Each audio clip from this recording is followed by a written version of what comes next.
আমার হাবিবুল্লাহর মা, অতএব আমার হাবিবুল্লাহর মা যখন ঝুঁকে ঝুঁকে পানি উঠাইবে, তার পেটে লাগবে, তার হাতে লাগবে, তার কষ্ট হবে। অতএব আমার আমিনা যদি কষ্ট পেয়ে যায়, আমার হাবিবুল্লাহ কষ্ট পেয়ে যাবে। আর আমার হাবিবুল্লাহ যদি কষ্ট পেয়ে যায়, আমি আল্লাহ সহ্য করতে পারবো না। সুবহানাল্লাহ, সুবহানাল্লাহ। বাবারে, আজকে যেই নবী কষ্ট পাইলে আমার আল্লাহ কষ্ট পেয়ে যায়। আজকে জগতের সাধারণ মানুষেরা আমার নবীর সাথে তাদের তুলনা করে, আল্লাহ নারাজ হয়ে যাবে। এরা কিয়ামত পর্যন্ত জান্নাতবাসী হতে পারবে না। এই আমার মা বোনেরা, আজকে মা আমিনা রাদিয়াল্লাহু তাআলা আনহা গুটি গুটি পায়ে যাইয়া কুয়ার কাছে যেমনই পৌঁছেছে, পানি যেন নিজেই নিজেই উপরে উঠে গেছে। জোরে বলেন সুবহানাল্লাহ। আমিনা হঠাৎ করে ভয় পেয়ে গেল। ও আল্লাহ, এতক্ষণ পর্যন্ত অন্যান্য নারীরা ঝুঁকে ঝুঁকে পানি উঠাইতেছিল, আজকে আমি আমিনা যখন কুয়ার কাছে পৌঁছায় গেলাম, পানি নিজে নিজেই উঠে যায়। আল্লাহ গো, তোমার মহিমা আমি বুঝতে পারি না। আমিনা রাদিয়াল্লাহু তাআলা আনহা পানি না নিয়ে বাড়ির দিকে চলে আসলে, বাড়িতে আসিয়া যখন ঘরের মধ্যে প্রবেশ করতেছে, আব্দুল মুত্তালিব ডাক দিয়ে বলে, আমিনা,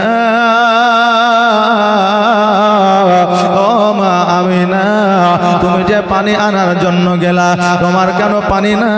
তোমার বালতি কেন খালি? আমিনা বললে, আব্বা গো, আমি কুয়ার দিকে গিয়েছিলাম ঠিকই পানি নেওয়ার উদ্দেশ্যে, কিন্তু দূর থেকে লক্ষ্য করে দেখলাম অন্যান্য নারীরা ঝুঁকে ঝুঁকে পানি উঠাইতেছে, কিন্তু আমি আমিনা যখন কুয়ার কাছে পৌঁছালাম, পানি নিজেই নিজেই উপরে উঠে গেল। আমি ভয়ে কাতর হইয়া পানিখানা না নিয়া আমি বাড়ির দিকে চলে আসলাম। আব্দুল মুত্তালিব মিচকে হাসি দিয়ে বলল, আমিনা, তুমি কোনো প্রকারের চিন্তা করিও না মা, তুমি কোনো রকমের টেনশন করিও না। যাও যাও, তোমার কোনো বাধা বিপদ হবে না, তোমার কোনো অসুবিধা হবে না, তোমারও কোনো ক্ষতি হবে না। যাও যাও, কুয়া থেকে পানি উঠা নিয়ে আসো। আমিনা রাদিয়াল্লাহু তাআলা আনহা আবার যেন গুটি গুটি পায়ে কুয়ার দিকে এগোতে লাগলেন। দূর থেকে লক্ষ্য করে দেখছে অন্যান্য নারীরা ঝুঁকে ঝুঁকে পানি উঠাইতেছে। আমিনা রাদিয়াল্লাহু তাআলা আনহা লক্ষ্য করে দেখলেন, এবার যেমনই কুয়ার কাছে পৌঁছেছে, পানি যেন অটোমেটিক আবার উপরের দিকে চলে আসছে। আমিনা মনে মনে বলছে যে, আল্লাহ, কি ব্যাপার, অন্যান্য নারীরা ঝুঁকে ঝুঁকে পানি তুলছে, আর আমি যখনই এই জায়গায় পৌঁছে যাচ্ছি পানি অটোমেটিক উপরে উঠে যাচ্ছে, এর কারণটা কি? আমিনা বুঝতে পারে না। আমিনা রাদিয়াল্লাহু তাআলা আনহা আব্দুল মুত্তালিবের কথার উপর ভিত্তি করিয়া পানি যেন বালতিতে উঠে আনিলেন, আর উঠে নেওয়ার পরে আবার যেন নিজের বাড়ির দিকে, নিজ বাসভবনের দিকে আগাতে আরম্ভ করলেন। কিছু দূর যাওয়ার পরে একটা চুজলো পাথরের উপরে পা পড়ে গিয়েছে। যেমনই পা পড়ে যাওয়া, ওই পাথরে মা আমিনার পায়ে আঘাত না করিয়া ওই পাথরটা যেন তুলোর চাইতেও বেশি নরম হয়ে গেছে। জোরে বলেন সুবহানাল্লাহ। আমরা যখন পাথর কাগরের উপরে পা দিই, আমাদের পায়ে আঘাত লাগে কি লাগে না? আঘাত লাগে। পাথর কিন্তু নরম হয় না, পাথর কিন্তু শক্ত হয় রে বাবা। আমিনা রাদিয়াল্লাহু তাআলা আনহা ভয় পেলেন, আল্লাহ, যেই পাথর শক্ত হয় পা কত বিক্ষত হয়ে যায়, কত বিক্ষত না হইল পায়ে আঘাত লাগে, অতএব এই পাথর কেন নরম হয়ে যাচ্ছে? আবার পরীক্ষা করার জন্য পাথরের উপর যখন পা দিচ্ছে, দেখছে যেন পাথরটা নরম হয়ে যাচ্ছে। মা আমিনা ভয়ে যেন দ্রুত বেগে বাড়ির দিকে চলতে আরম্ভ করেছে। এমন অবস্থায় মাথার উপরে এক জায়গা পাখি যেন কিচির মিচির করেছে, পাখিরা যেন দরুদ পড়ছে, পাখিরা যেন সুমধুর কণ্ঠে গান গাইছে। পাখিরা আমিনা রাদিয়াল্লাহু তাআলা আনহার পেছনে পেছনে যায়, কিন্তু আমিনার আগে যেন যায় না। আমিনা যেন আরো ভয় পেয়ে গেলেন। আরে বাবা, কোন মায়ের কাছে যদি এইরকম অলৌকিক দৃশ্য অলৌকিক ঘটনা ঘটে এমন কোন মা আছে পৃথিবীতে যার দিলের মধ্যে ভয় আসবে না। এইরকম ঘটনা যদি কোনো মায়ের সঙ্গে ঘটে তো আমার এমন কোন মা আছে যে ভয় পাবে না, যে ভয় পেয়ে যাবে। যতই আপনার ভালো আপনার কাজ হোক না কেন, আমিনা রাদিয়াল্লাহু তাআলা আনহা দ্রুত বেগে বাড়ির দিকে গেলেন। বাড়িতে যাওয়ার পরে ভয়ে যেন তিনার শরীরটা আপনার হালতে যায়। মা আমিনা যেন ঘেমে গেছে। আব্দুল মুত্তালিব জিজ্ঞাসা করে, আমিনা তুমি তো পানি আনতে গিয়েছিলে রে মা, আজকে তোমার এই রকম অবস্থা কেন? আজকে তোমার শরীরটা ঘেমে আছে কেন? তুমি ভয় কেন কাঁপতেছো, কারণটা কি? আমিনা বলে, আব্বা গো, আমি যখন পানি আনতে গেলাম পানি নিজেই উঠে গেল। পানি নিলাম এটা ঠিকই, কিন্তু যে পাথর শক্ত হয় ওই পাথরের উপরে আমি যখন পা দিলাম পাথরটা যেন নরম হয়ে গেল। আব্বা যা আমি লক্ষ্য করলাম আকাশের উপরে পাখিরা আমার উপর দিয়ে যেন উড়ে না যায়, আমার পেছনে পেছনে তারা যেন কি যেন গাইতে গাইতে যায়, আমার আগে সম্মুখে যেন যায় না। এই জন্য ভয় আমি দ্রুত বেগে ছুটে এসেছি, এই জন্য শরীরটা ঘেমে গেছে, আমার ভয়ে শরীরটা কাঁপতে আছে। আব্দুল মুত্তালিব নিজকে হাসি দিয়ে বলতেছে, এই আমিনা শোনো রে মা, তুমি এখনো বুঝতে পারো না, বুঝতে পারো না, তুমি কি জানতে পারো না? আমিনা রাদিয়াল্লাহু তাআলা আনহা বললে, ও আব্বা জান, আমি এখনো পর্যন্ত বুঝতে পারি নাই, জানতে পারি না। আব্দুল মুত্তালিব নিজকে হাসি দিয়ে বলল, আমিনা তুমি জানো না রে মা, তুমি এখনো বুঝতে পারো নি মা, কেন না তুমি আমার আল্লাহর হাবিবের মা হতে চলেছো। জোরে বলেন সুবহানাল্লাহ, সুবহানাল্লাহ। আজকে তোমার জন্য পাখিরা কিচির মিচির করে না, আজকে তোমার জন্য পাথর নরম হয়ে যায় না, আজকে তোমার জন্য কুয়ার পানি উপরে উঠে না, তোমার গর্বে যে আমার পোতা আল্লাহর হাবিব আছে, আজকে হাবিবের ওসিলা আজকে পানি নিজেই উপরে উঠে যায়, আজকে পাথর কাগজ নরম হয়ে যায়, যাতে তোমাকে আঘাত না লাগে। তোমাকে আঘাত লাগলে আমার পোতা আঘাত পাবে, আর আমার পোতা যদি আঘাত পেয়ে যায় আমার আল্লাহ সহ্য করবে না। এই জন্য পাথর নিজে নরম হয়ে যায়। আমিনা শুধু এটাই নয় রে মা, তোমার মাথার উপরে যে পাখিগুলা কিচির মিচির করতেছিল তারা আর কিছুই না আমার নবীর শানে দরুদ পড়তেছিল, আর তাদের সর্দার বলতেছিল, রে পাখির দলেরা তোমরা আগে যেও না, কারণ নিচে যে মহিলা যায় এ কোনো সাধারণ মহিলা নয়, এই মহিলা হলো আমার আল্লাহর আখেরি পয়গম্বরের মা। আজকে আমিনার সঙ্গে যদি বেয়াদবি করে তার আগে যদি চলে যায় কিয়ামতের দিন জবাব দিতে পারবো না, এই জন্য আমিনার আগে যাওয়া যাবে না, এই জন্য আমিনার আগে যাওয়া যাবে না, আমিনার পেছনে পেছনে চলো। আমিনা রাদিয়াল্লাহু তাআলা আনহাকে যখন এই কথা বললেন, আমিনা বুঝতে পারলেন, জানতে পারলেন যে আমি মুহাম্মদের মা হতে চলেছি।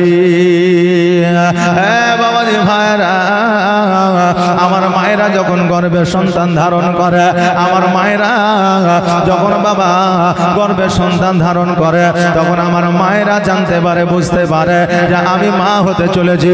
কিন্তু আমার আমিনা রাদিয়াল্লাহু তাআলা আনহা আমার নবীকে প্রসব করার পরেও আমিনা বর্ণনা করেছে, আমার সন্তান যে আমার পেটের মধ্যে ছিল আমি নিজেই জানতে পারি নাই। জোরে বলেন সুবহানাল্লাহ।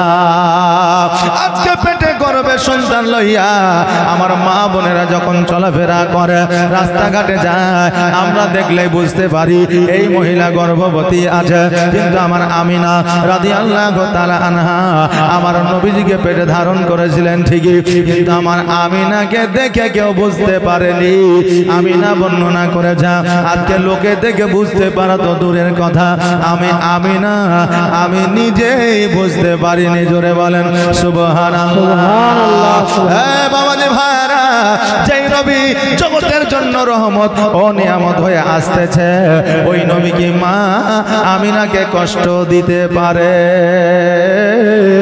আমার আমিনা রাদিয়াল্লাহু তাআলা আনহা যখন আপনারা জানতে পারলেন, বুঝতে পারলেন, আব্দুল মুত্তালিব রাদিয়াল্লাহু তাআলা আনহু বললেন, হে মা আমিনা, আজকে থেকে তুমি ঘরের মধ্যে থাকবে, তোমাকে পানি আনতে যেতে হবে না, তোমাকে কোনো আহার আনতে যেতে হবে না, তোমাকে কোনো খাবার আনতে যেতে হবে না, এক কথায় তোমাকে কোথাও যাইতে হবে না। আমি আব্দুল মুত্তালিব তোমার সমস্ত কাজ কর্ম করে দিব। আমার মা বোনেরা, ভাইরা, আজকে আমিনা রাদিয়াল্লাহু তাআলা আনহার সেবায় যদি আব্দুল মুত্তালিব যুক্ত হয়ে যায়, আজকে আমাদের বাড়ির বৌমারা যখন গর্ভে সন্তান ধারণ করে, আমরা ওই বৌমাকে কেমন করে কাজের জন্য অর্ডার করতে পারি। আজকে যেমন ডাক্তারেরা বলে গর্ভে সন্তান থাকলে রেস্টের দরকার আছে, রেস্টের প্রয়োজন আছে, আজকে শুধু ডাক্তাররা আজকে বলছে, কিন্তু আজকে থেকে 1446 হিজরি আগে আমার নবী বলে গিয়েছে, জোরে বলেন সুবহানাল্লাহ। বাবাজি ভাইরা, শুধু আব্দুল মুত্তালিব মা আমিনার সেবায় যুক্ত ছিল না, আমার আল্লাহ তাবারাক তাআলা 4 জন রমণী, 4 জন জান্নাতি রানী মা আমিনার খিদমতে আপনার পাঠিয়েছিলেন, মা আমিনার সেবা যত্নের জন্য পাঠিয়েছিলেন। বাবাজি ভাইরা, তারা জিজ্ঞাসা করেছিল, আল্লাহ গো, মা আমিনার বাড়ি কোনটা, ঘর কোনটা, আমরা কেমন করে চিনব, আমরা কেমন করে জানবো? আজকে জাসনে ঈদে মিলাদুন নবীতে যেই পতাকা আমরা উত্তোলন করি, আমাদের ঘরে ঘরে যেই পতাকা উত্তোলন করি, আজকে জাসনে ঈদে মিলাদুন নবীতে যে পতাকাটা আমরা উড়াই, ওই পতাকাটা দুনিয়াবি পতাকা নয়, ওই পতাকাটা হলো জান্নাতি পতাকা। কারণ হলো আমার আল্লাহ জিবরিল আমিনকে বলেছিল, জিবরিল যাও যাও জান্নাত হইতে একটা সবুজ বর্ণের পতাকা নিয়ে যাও, আর পতাকাটা নিয়ে যাওয়ার পরে আমার মা আমিনার ঘরের মধ্যে গেড়ে দাও। আর ওই জান্নাতি রমণীদেরকে বলে দিয়েছিল যে ঘরের মধ্যে সবুজ কালারের আমার নবী মুস্তাফার নাম লেখা পতাকা থাকবে, ওই পতাকাওয়ালা ঘরটাই হলো আমার আমিনার ঘর। এটাই ছিল চিহ্ন রে বাবা। আজকে যখন জাসনে ঈদে মিলাদুন নবীতে পতাকাটা আমরা উড়াই, আর কিছু আপনার বাতিল ফেরকার মানুষ আছে যারা বলে থাকে এই পতাকাটা কোথা থেকে আসলো, কোথা থেকে পাইলে।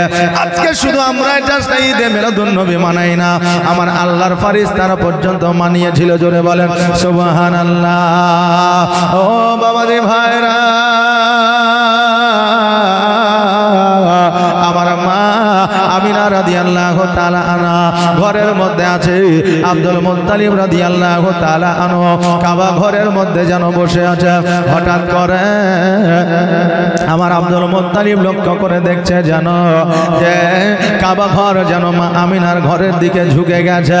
আব্দুল মুত্তালিব চিন্তা করে, আল্লাহ, আজকে যে কাবা ঘরকে হযরতে ইসমাইল আলাইহিস সালাম, হযরতে ইব্রাহিম আলাইহিস সালাম এত কষ্ট করে, এত শ্রম দিয়ে, এত সুন্দর করে, এত শক্ত পাথর দিয়ে এই কাবা ঘরটা তৈরি করলো, আজকে কাবা ঘর কেন ঝুঁকে গেল? কাবা ঘর কেন ঝুঁকে গেল? কারণটা বুঝলাম না। আব্দুল মুত্তালিব এই চিন্তা করতে করতে হঠাৎ করে কাবা ঘরকে জিজ্ঞাসা করলো, হ্যাঁ কাবা, আজকে তুমি আমিনার ঘরের দিকে ঝুঁকে গিয়েছ, কারণটা কি? কাবা উত্তর দেয়, আনসার দেয়, আব্দুল মুত্তালিব শোনো শোনো, আজকে আমি হলাম জগতের কাবা, যিনি কাবারও কাবা উনি হলেন মুহাম্মদুর রাসূলুল্লাহ সাল্লাল্লাহু তাআলা আলাইহি ওয়াসাল্লাম। আজকে মা আমিনার ঘরে চলে এসেছে, এই জন্য আমি কাবা, আমি আমিনার ঘরের দিকে, কাবার দিকে ঝুঁকে গিয়েছি, জোরে বলেন সুবহানাল্লাহ। কাবা হইয়া কাবার দিকে ঝুঁকে গিয়েছি। আজকে দয়ার নবী মুস্তাফা সাল্লাল্লাহু তাআলা আলাইহি ওয়াসাল্লাম জগতের মধ্যে চলে এসেছে। যেই দিন আমার নবী জগতের মধ্যে এসেছিলেন, ওই দিনটা ছিল সোমবারের দিন, 570 খ্রিস্টাব্দ শুভে সাদেকের সময় আমার নবীজি জগতের মধ্যে আগমন করেছিলেন। যেমনই আব্দুল মুত্তালিব জানতে পারলেন, বুঝতে পারলেন আমার পোতা জগতের মধ্যে চলে এসেছে, তখন আব্দুল মুত্তালিব দ্রুত বেগে যেন আমিনার ঘরের দিকে আগাইতে লাগলে। আমিনার ঘরের দিকে আগাতে আগাতে দূর থেকে লক্ষ্য করে দেখছেন যেন আমিনার দরওয়াজার সম্মুখে 2 জন সিকিউরিটি দাঁড়িয়ে আছে। আব্দুল মুত্তালিব চিন্তা করে, আল্লাহ গো, আজকে আমিনার আমি ছাড়া কেউ না, আজকে আমিনার দেখাশোনা করার মতো আমি আব্দুল মুত্তালিব ছাড়া কেউ না। অতএব এই দুইজন বান্দা কোথা থেকে আসলো, এরা কারা, এরা কোথা থেকে আসলো বুঝতে পারি না, জানতে পারি না।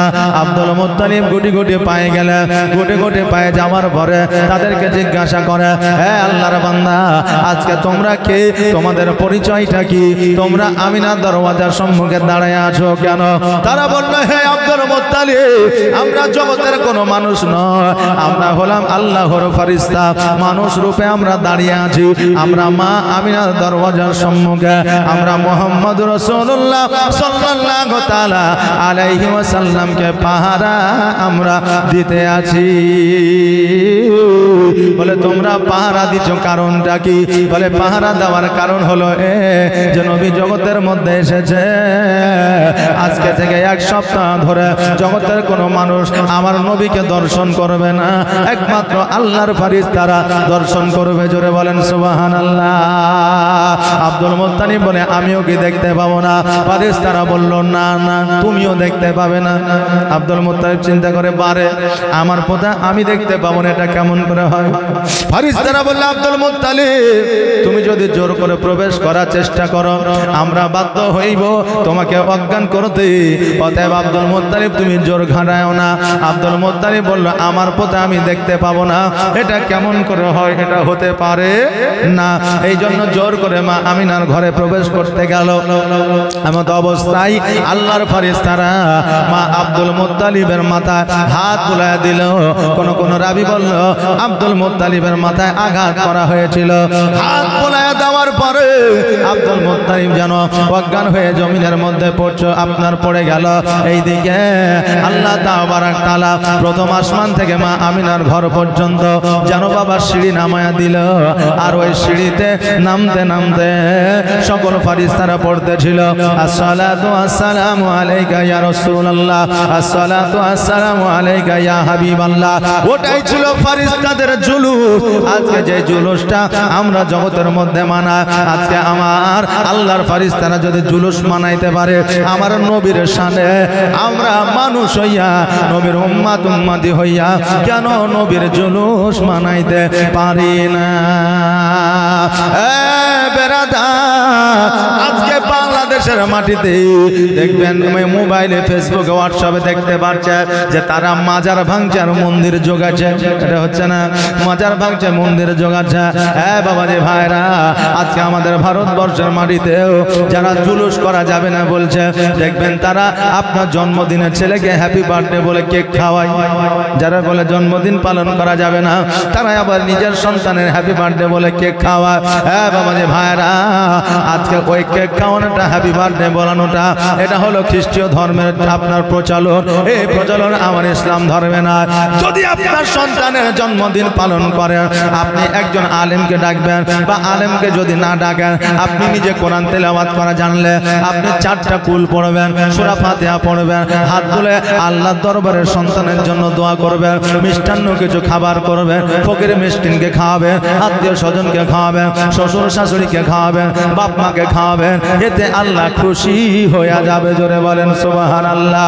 এটাই হলো শরীয়তের সিস্টেম। হ্যাপি বার্থডে বলা এটা কিন্তু শরীয়তের সিস্টেম নয়। হ্যাঁ বাবা যে ভাইরা, আব্দুল মুত্তালিব রাদিয়াল্লাহু তাআলা আনহু 1 সপ্তাহ পরে যেন বাবা জ্ঞানটা ফিরল। আর জ্ঞানটা ফেরার পরে মা আমিনার ঘরে যেন প্রবেশ করলো। আমিনা, মা জলদি করে তোমার বেটা আমার পোতাকে আমার কোলে উঠা দাও। আমি একবার কোলে নিয়া আমার পোতার কবলে চুম্বন করিয়া আমি আব্দুল্লাহর ব্যথা বেদনা যন্ত্রণা ভুলে যেতে চাই। আমিনা বলে, আব্বা গো, আজকে 1 সপ্তাহ হয়ে গেল আমার সন্তান জগতের মধ্যে এসেছে, আজকে আপনি আসছেন কারণটা কি বুঝলাম না। আব্দুল মুত্তালিব বলে, আমি আসার চেষ্টা করেছি, কিন্তু আল্লাহর ফেরেশতারা আসতে দেয় না। নাই। আমিনা আজকে কয়দিন ধরে তোমার সন্তান জন্ম নিয়েছে? বলে 7 দিন হয়ে গেল। বলে আমি তবে কি 7 দিন আমি অজ্ঞান হয়েছিলাম? বলে হ্যাঁ। বলে 7 দিনে কি ঘটেছিল? আমিনা রাদিয়াল্লাহু তাআলা আনহা বলেছিল, আব্বা গো 7 দিন ধরে আমার সন্তানকে আল্লাহর ফারিস্তারা এক এক করে দর্শন করেছিল। জোরে বলেন সুবহানাল্লাহ। আমিনা বলো বলো মা, তোমার কি কোনো কষ্ট হয়েছে? তোমার কি কোনো অসুবিধা হয়েছে? আমিনা রাদিয়াল্লাহু তাআলা আনহা বলে, আব্বা গো আমার কোনো অসুবিধা হয় না। আমি লক্ষ্য করলাম আমার পেটের মধ্যে একটা নতি ছিল, একটা জ্যোতি ছিল, একটা নূর ছিল। হঠাৎ করে দেখি যেন ওই নূরখানা, ওই জ্যোতিখানা জমিনের মধ্যে এসেছে। জোরে বলেন সুবহানাল্লাহ। আর ওই জ্যোতিখানায় আমার সন্তান মুহাম্মাদুর রাসূলুল্লাহ সাল্লাল্লাহু তাআলা আলাইহি ওয়াসাল্লাম। আব্দুল মুত্তালিব বলে, আমিনা তুমি চিন্তা করিও না মা, তুমি কোন রকমের চিন্তা করিও না। আমি আব্দুল মুত্তালিব যতদিন পর্যন্ত হায়াতে আছি, আমি আব্দুল মুত্তালিব জগতের মধ্যে যতদিন জিন্দা আছি, তোমার সন্তানের কোনো অসুবিধা হবে না।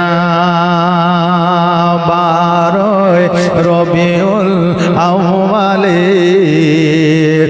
আসিলেন মা আমিনার কোলে। 12 রবিউল আউয়ালে আসিলেন মা আমিনার কোলে।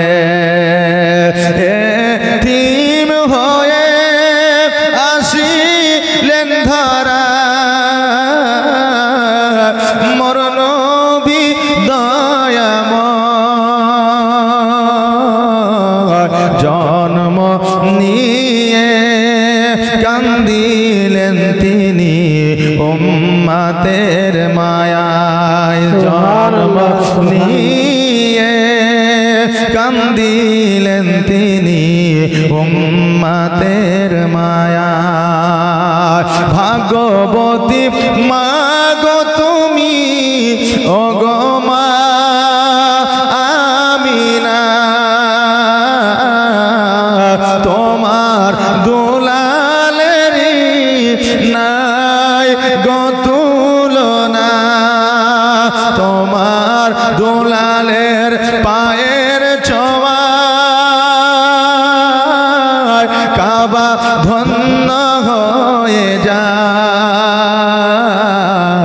18,000 মাগুলো কাত যার তাজিম ঝুঁকে যায়। 18,000 মাগুলো কাত যার তাজিম ঝুঁকে যায়। এতিম হয়ে আসিলেন ধরা মোর নবী দয়াময়।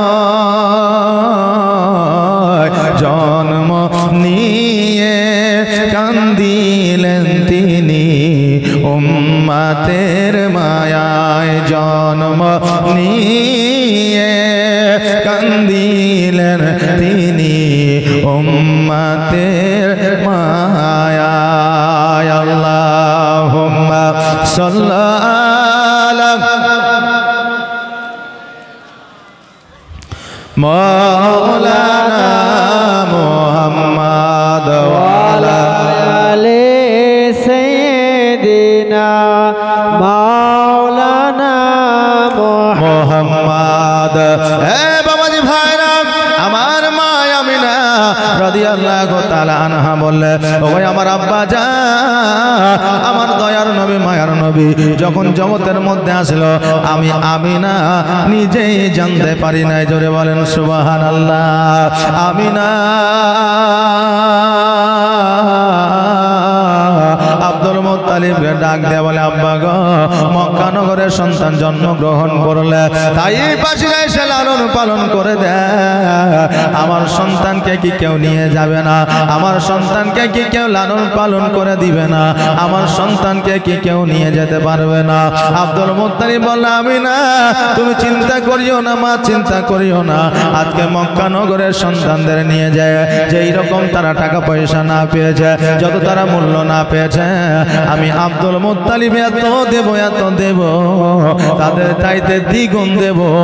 আমার পোতাকে যে কেউ নিয়ে যাবে, জোরে বলেন সুবহানাল্লাহ, আমার পোতাকে যে কেউ নিয়ে যাবে। এলান করে দেওয়া হলো। তাইফের মধ্যে খবর পৌঁছে গেল, সকল তাইফের নারীরা, সকল তাইফের পুরুষেরা আমার দয়ার নবীকে নেওয়ার জন্য আসলো। দয়ার নবীকে নেওয়ার জন্য আসার পরে সবাই যেন শুনতে পেল, জানতে পারলো মুহাম্মদের আব্বা জগতের মধ্যে নাই, মুহাম্মদের আব্বা জগতের মধ্যে না। সকল তাইফবাসীরা বলল, এই আব্দুল মুত্তালিব, যেহেতু তোমার পোতার আব্বা জগতের মধ্যে বেঁচে নয়, অতএব আমরা তাইফবাসীরা তোমার পোতাকে নিয়ে গিয়ে লালন পালন করতে পারবো না। আব্দুল মুত্তালিব বলে, শোনো রে তাইফবাসীরা, আজকে শুনে নাও আমার কথা, আমি আব্দুল মুত্তালিব বলছি। আজকে মক্কা নগরে যত সন্তানকে নিয়ে গিয়ে লালন পালন করে দিয়েছ, যত মূল্য, যত টাকা পয়সা, হীরামণি মুক্তা পেয়েছ, তার চাইতে দ্বিগুণ আমি আব্দুল মুত্তালিব দেব।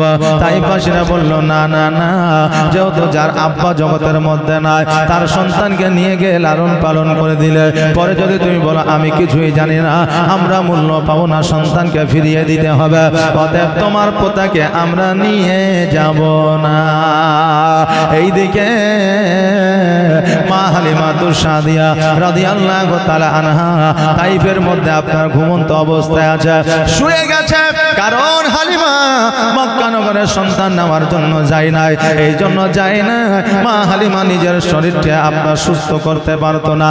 মা হালিমা সর্বদা অসুস্থ অবস্থায় থাকতে, মা হালিমার বাড়িতে ছাগল বকরিতে দুগ্ধ দিত না। মা হালিমা খেজুর গাছে খেজুর ধরতো না, বাড়িতে কোনো সময় খাবার জুটতো না। এই জন্য হালিমাকে কেউ সন্তান দিত না। এই জন্য হালিমা মক্কা নগরের সন্তান নেওয়ার জন্য ইন্টারেস্টেড ছিল না, মক্কা নগরের সন্তান নেওয়ার জন্য আসতে চাইতো না। হালিমা শুয়ে আছে ঘুমন্ত অবস্থায়, স্বপ্নের মাধ্যমে দেখছে যেন বড় পিপাসা লেগেছে, পানি পান করার জন্য মরুভূমি ছুটাছুটি করতেছে, কোন জায়গায় যেন পানি পাওয়া যায় না। হঠাৎ করে দেখছে যেন একটা জায়গায় আপনার পাহাড় থেকে ঝর্ণা নেই পানি পড়তে আছে। আমি না ওই জায়গায় যাওয়ার পরে হাতের তালুতে পানিটা নিয়ে যেমনই পান করতে যাবে, একজন ব্যক্তি মুখ ভরা দাড়ি, মাথায় পাগড়ি, গায়ে তার জুব্বা, হাতে তার তসবিহ, আমার মা হালিমার হাতে বাড়ি দিয়ে পানিখানা যেন ফেলাইয়া দিলে। হালিমা বলতে, জগো মুরব্বী, ওগো আল্লাহর বান্দা, আজকে আমি আপনার কি দোষ করেছিলাম? আজকে আপনার কি ক্ষতি করেছিলাম? আমাকে এত পিপাসা লেগেছে, আমাকে পানিটা পান করতে দিলেন না। ওই মানুষটা বলল, শোনো রে হালিমা, আজকে যদি এই পানিটা তুমি পান করে নাও, পিপাসা যদি তোমার মিটায় না, মক্কা নগরে এমন একটা সন্তান জন্মগ্রহণ করেছে, ওই সন্তানটিকে তুমি পাবে না। হালিমা তুমি দেরি করিও না, দেরি করিও না, যাও যাও মক্কা নগরের দিকে তুমি রওনা হয়ে যাও, আর মক্কা নগর থেকে ওই মুহাম্মদকে নিয়ে এসে লালন পালন করে দাও। হালিমা বলল, ওগো আল্লাহর বান্দা, আমাদের মক্কায় কেউ সন্তান দেয় না, আমরা মক্কায় গেলে সন্তান পাবো না। ওই বান্দা বলল, হালিমা তুমি চিন্তা করিও না মা, যাও যাও মক্কা নগরে গেলে সন্তান তুমি পেয়ে যাবা। আর যদি ওই সন্তানটা তুমি পেয়ে যাও, তোমার এই পৃথিবীতে মঙ্গল হবে, পরের পৃথিবীতেও মঙ্গল হবে। হালিমা তুমি আর দেরি করিও না, তুমি জলদি করে মক্কায় চলে যাও, মক্কায় গেলে মোহাম্মদকে তুমি পেয়ে যাবে। আর মোহাম্মদকে যদি তুমি পেয়ে যাও আর লালন পালন যদি করে দাও, তোমার এই জগতেও মঙ্গল হবে, পরের জগতেও মঙ্গল হবে, ইহ জগতেও তোমার উন্নতি হবে, পরের জগতেও তোমার উন্নতি হবে, এই জগতেও তোমার ভালো হবে, পরের জগতেও তোমার ভালো হবে। এই কথা যেমনই বলেছেন, হঠাৎ করে হালিমার যেন স্বপ্নটা ভেঙে গেছে।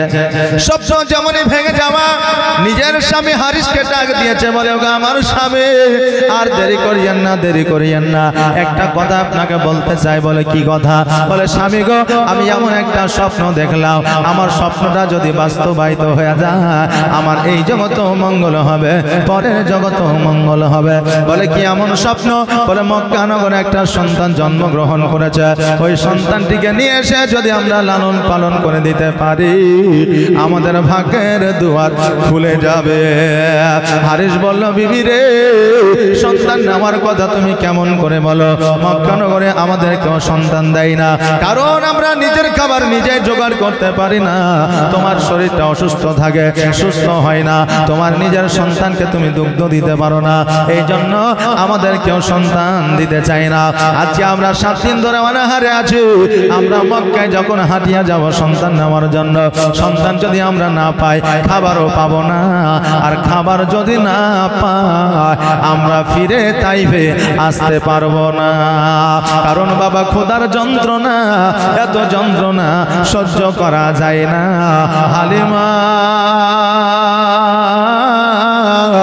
জোরে বলে, স্বামী গো, এবারের মতো শেষবারের মতো চলে, সন্তান যদি পাই আমরা নিয়ে আসবো, আর যদি সন্তান না পাই, আমরা ক্ষুধার্ত অবস্থায় মারা যাব, তবু সন্তানের জন্য মক্কা নগরে যাব না।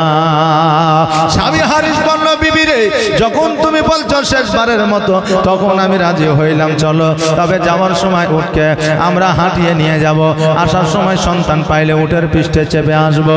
দেরি করিও না রে হালিমা, জলদি করে চলো, কারণ তাইফবাসীরা অনেক আগেই চলে গেছে, হয়তো তারা নিয়ে চলে আসবে। এইদিকে তাইফবাসীরা সবাই যখন বাড়ির দিকে ফিরে আসছে, হঠাৎ করে একজন বলে উঠলো, শোনো রে, আমরা তো আব্দুল মুত্তালিবের পোতাকে নিলাম না, আব্দুল্লাহর বেটাকে নিলাম না, তবে শুনেছি নাকি তার নুরানিময় চেহারা, এত সুন্দর চেহারা পৃথিবীর মধ্যে দ্বিতীয় আর কারো হয় না, অতএব আমরা সন্তানটিকে নিব না ঠিকই, চলো একবার নিজ চোখে দর্শন করে আসি। সবাই একে একে আমার নবীজিকে যেন দেখলো, কেউ নিয়ে গেল না। মা আমিনা কান্দে হায়রে, মা আমিনা কান্দে হায়রে, ছেলে কোলে তুলিয়া, কে বাজাবে আমার সোনা আলালকে লইয়া, কে বাজাবে আমার সোনা আলালকে লইয়া। মা আমিনা কান্দে হায়রে, মা আমিনা কান্দে হায়রে, ছেলে কোলে তুলিয়া, কে বাজাবে আমার সোনা আলালকে লইয়া, কে বাজাবে আমার সোনা আলালকে লইয়া। আর তাইফ যখন এলো নগরে, আর শিশু নবী মুস্তাফাকে আদর করে, আর কোলে নিয়ে ফিরিয়ে দিল, কোলে নিয়ে ফিরিয়ে দিল, গরিব এতিম বলিয়া, কে বাজাবে আমার সোনা আলালকে লইয়া। মা আমিনা কান্দে হায়রে, মা আমিনা কান্দে হায়রে, ছেলে কোলে তুলিয়া, কে বাজাবে আমার সোনা আলালকে লইয়া, কে বাজাবে আমার সোনা আলালকে লইয়া। মা আমিনা দেখছে যখন আমার সন্তানকে কেউ নিয়ে গেল না, আমি আমিনা নিজেই আমার সন্তানকে লালন পালন করব, আমি কাউকে আর দিব না। তাই কই ভাষায় বলছে, আর দিব না, দিব না কাউকে, আর লালন পালন করব আমি নিজের হাতে, আর দিব না কাউকে, আর লালন পালন করব আমি নিজের হাতে। আর মায়ামিনার দিল বলে, আর মায়ামিনার মন বলে, দেখবো পরাণ ভরিয়া, কে বাজাবে আমার সোনা আলালকে লইয়া, কে বাজাবে আমার সোনা আলালকে লইয়া। মা আমিনা কান্দে হায়রে, মা আমিনা কান্দে হায়রে, ছেলে কোলে তুলিয়া, কে কে বাজাবে আমার সোনা আলালকে লইয়া, কে বাজাবে আমার সোনা আলালকে লইয়া। আর থাকতো যদি ছেলের পিতা, আর হাজার দুঃখ হলে পরে আসতো না ব্যথা। আর থাকতো যদি ছেলের পিতা, আর হাজার দুঃখ হলে পরে আসতো না ব্যথা। আর তাহার কথা বলে বলে, আর তাহার কথা ভেবে ভেবে কলিজা যায় ফাটিয়া, কে বাজাবে আমার সোনা আলালকে লইয়া, কে বাজাবে আমার সোনা আলালকে লইয়া।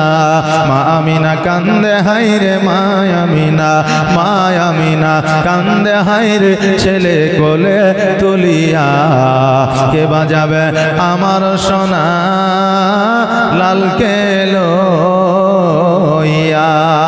আল্লাহুম্মা সাল্লি আলা সাইয়্যিদিনা মাওলানা মুহাম্মদ ওয়া আলা আলি সাইয়্যিদিনা মাওলানা মুহাম্মদ। সকল তাইবাসীরা আমার নবীজিকে একবার একবার করে দেখলে আর সবাই যেন বাড়ির দিকে ফিরে গেল।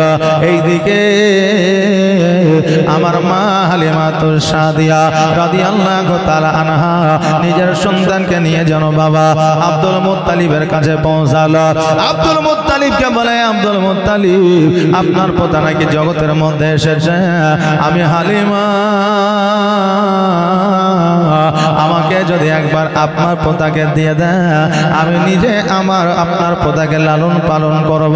আব্দুল মুত্তালিব বলে, হালিমা তোমার নিজের বাড়িতে খাবার জোটে না, তোমার নিজের সন্তানকে তুমি দুগ্ধ দিতে পারো না, তোমার ছাগল বকরিতে দুগ্ধ দেয় না, আজকে তোমার বাড়ির খেজুর গাছে খেজুর ধরে না, আজকে আমার পোতাকে নিয়ে গিয়ে কি খাওয়াবে? আমার মা হালিমা বলল, আব্দুল মুত্তালিব আমার সন্তানকে যেটা না খাওয়াবো, আমি যেটা না খাবো, যেইটুকু খাবার থাকবে ওইটুকু খাবার আপনার পোতাকে খাওয়াইবো। ওই আব্দুল মুত্তালিব, আমি মা হালিমা কথা দিলাম, কথা দিলাম, আমি যতদিন পর্যন্ত পৃথিবীর মধ্যে হায়াতে থাকবো ততদিন পর্যন্ত আপনার পোতা মুহাম্মদকে কোনো কষ্ট দিব না।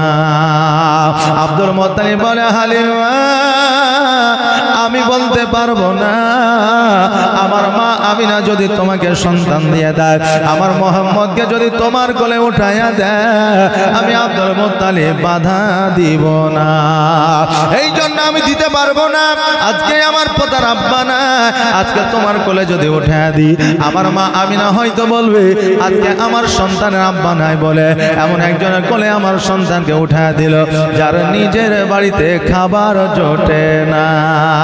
দেখবেন বাবাজি ভাইরা, আজকে আপনার ভাতিজা আছে, ভাতিজি আছে, আপনার সন্তান আছে, বাজার থেকে যদি জামা কাপড় নিয়ে আসে, দেখবেন অন্য ভাতিজারা হয়তো মনে মনে ভাববে তার নিজের সন্তানেরটা হয়তো দামি, আমারটা হয়তো কমা। যদিও তাকে দামি দেন, আপনার সন্তানকে যদি কমা দেন, মনের মানুষের মানসিকতা কখন পরিবর্তন হয় কেউ বলতে পারে না। এই জন্য আব্দুল মুত্তালিব বলল, আমার সন্তান যখন জগতে নাই, আমার পোতার আব্বা নাই, আমি নিজে দিতে পারবো না, আমি নিজে দিলে হয়তো আমিনা বলবে আমার স্বামী নাই বলে এমন একজনের কোলে আমার সন্তানকে উঠায় দিল যার নিজের বাড়িতে খাবার জোটে না। এই জন্য হালিমা আমি নিজে দেব না, তুমি যা যাও, মা আমিনা যদি তোমাকে আমার পোতাকে উঠায় দেয়, আমি আব্দুল মুত্তালিব বাধা দিব না। হালিমা মনটাকে ভারী করে সন্তান পাবো কি পাবো না এই বলে গুটি গুটি পায়ে আমিনার কাছে গিয়ে পৌঁছালে। আর আমিনার কাছে যাওনি পৌঁছেছে আমার দয়ার নবী, মায়ার নবী সাল্লাল্লাহু তাআলা আলাইহি ওয়াসাল্লাম যেন টুকটুক করে আমার হালিমার দিকে যেন তাকিয়ে আছে। জোরে বলা যাবে না সুবহানাল্লাহ। আমিনা বলে, মুহাম্মদ আজকে এত তাইফবাসীরা তোমাকে দেখলো, তুমি কারো দিকে দেখলা না, আজকে তোমার দিকে তারা তাকাইলো, তুমি কারো দিকে তাকায়া দেখলা না। হালিমা যখন তোমার কাছে এসেছে তুমি টুকটুক করে তাকায় আছো, কারণটা কি? আমার নবীজি বলে, মা গো, আমার আল্লাহ আমাকে রহমতের ভান্ডার করে জগতে পাঠিয়েছে, আমাকে আল্লাহ জগতে নিয়ামত করে আমাকে পাঠিয়েছে। ও মা জননী, আজকে আমি নবী, আমাকে যারা ভালোবাসে আমি তাদেরকে ভালো না বেশে থাকতে পারি না। ও মা, দাদু তাইবাসীরা এসেছিল, সবাই মনে মনে নিয়াত করেছিল ভালো হলে নিব, না হলে না নিব। আমার হালিমা, আমার দাইমার কোনো নিয়াত ছিল না, নিয়াত একটাই ছিল, সন্তান নিয়ে আসবো। সন্তানের সম্বন্ধ আছে কিনা দেখে নাই, সন্তান ভালো না কালো এটা কিন্তু দেখে নাই, তার নিয়াত ছিল ভালো। এই জন্য আমি দেখলাম তার দিকে দুই নয়ন দিয়া, জোরে বলেন সুবহানাল্লাহ। আমিনা বলল, এ বোন হালিমা, আমার সন্তান যখন তোমার দিকে তাকিয়েছে আমি আর সন্তানকে আমার কাছে রাখবো না, যাও যাও যাও, আমার সন্তানকে তোমার কোলে উঠায় দিলাম, জোরে বলেন সুবহানাল্লাহ। হালিমা কোলে নিয়ে নিয়েছে। আমিনা বলতেছে, হালিমা আজকে তোমার মনটা মনে হচ্ছে খারাপ, তোমার মুখটা যেন শুকায় আছে। হালিমা, ও হালিমা, তুমি কি অনাহারে আছো রে বোন? আমিনা দুই চোখের, হালিমা দুই চোখের পানি ছেড়ে দিয়ে বলল, বোন রে, আমাদের বাড়িতে খাবার না, আমরা অনাহারে এক সপ্তাহ ধরে আসি। আমিনা ঘরের মধ্যে গেলেন, যাওয়ার পরে দুইটা খেজুর নিয়ে আসলেন, দুইটা খেজুর আমার হালিমাকে দিলেন আর নবীজিকে আমিনা কোলে নিলেন। আর আমিনা বলল, বোন হালিমা, দুইটা খেজুর খাও, পানি পান করো, খিদা নিবারণ হবে, শরীরে তুমি বল পাবে, শক্তি পাবে। হালিমা খেজুর দুটা না খাইয়া আঁচলের মধ্যে যেন বাঁধতে আছে। আমিনা বলল, হালিমা খেজুর দুটা তোমাকে খাওয়ার জন্য দিলাম, তুমি খেজুর দুটা আঁচলের মধ্যে বাঁধছো, কারণটা কি? হালিমা বলল, আমিনা আজকে আমি শুধু অনাহারে নাই রে বোন, আজকে আমার স্বামী পর্যন্ত অনাহারে আছে, আমার বাড়িতে একটা কন্যা সন্তান আছে, একটা পুত্র সন্তান জুমরা আছে, তারাও ক্ষুধার্ত আছে, তারাও কিছু খায় না। ওই আমিনা বলো বলো, আমি মা হইয়া সন্তানকে ক্ষুধার্ত রাখিয়া আমি হালিমা কেমন করে খাইতে পারি? শুধু হালিমা নয় রে ভাই, আমাদের যারা মায় আছে, আজকে আমাদের মায়েরা নিজের সন্তানকে না খাওয়াইয়া মা কখনো আগে খাইতে পারে না।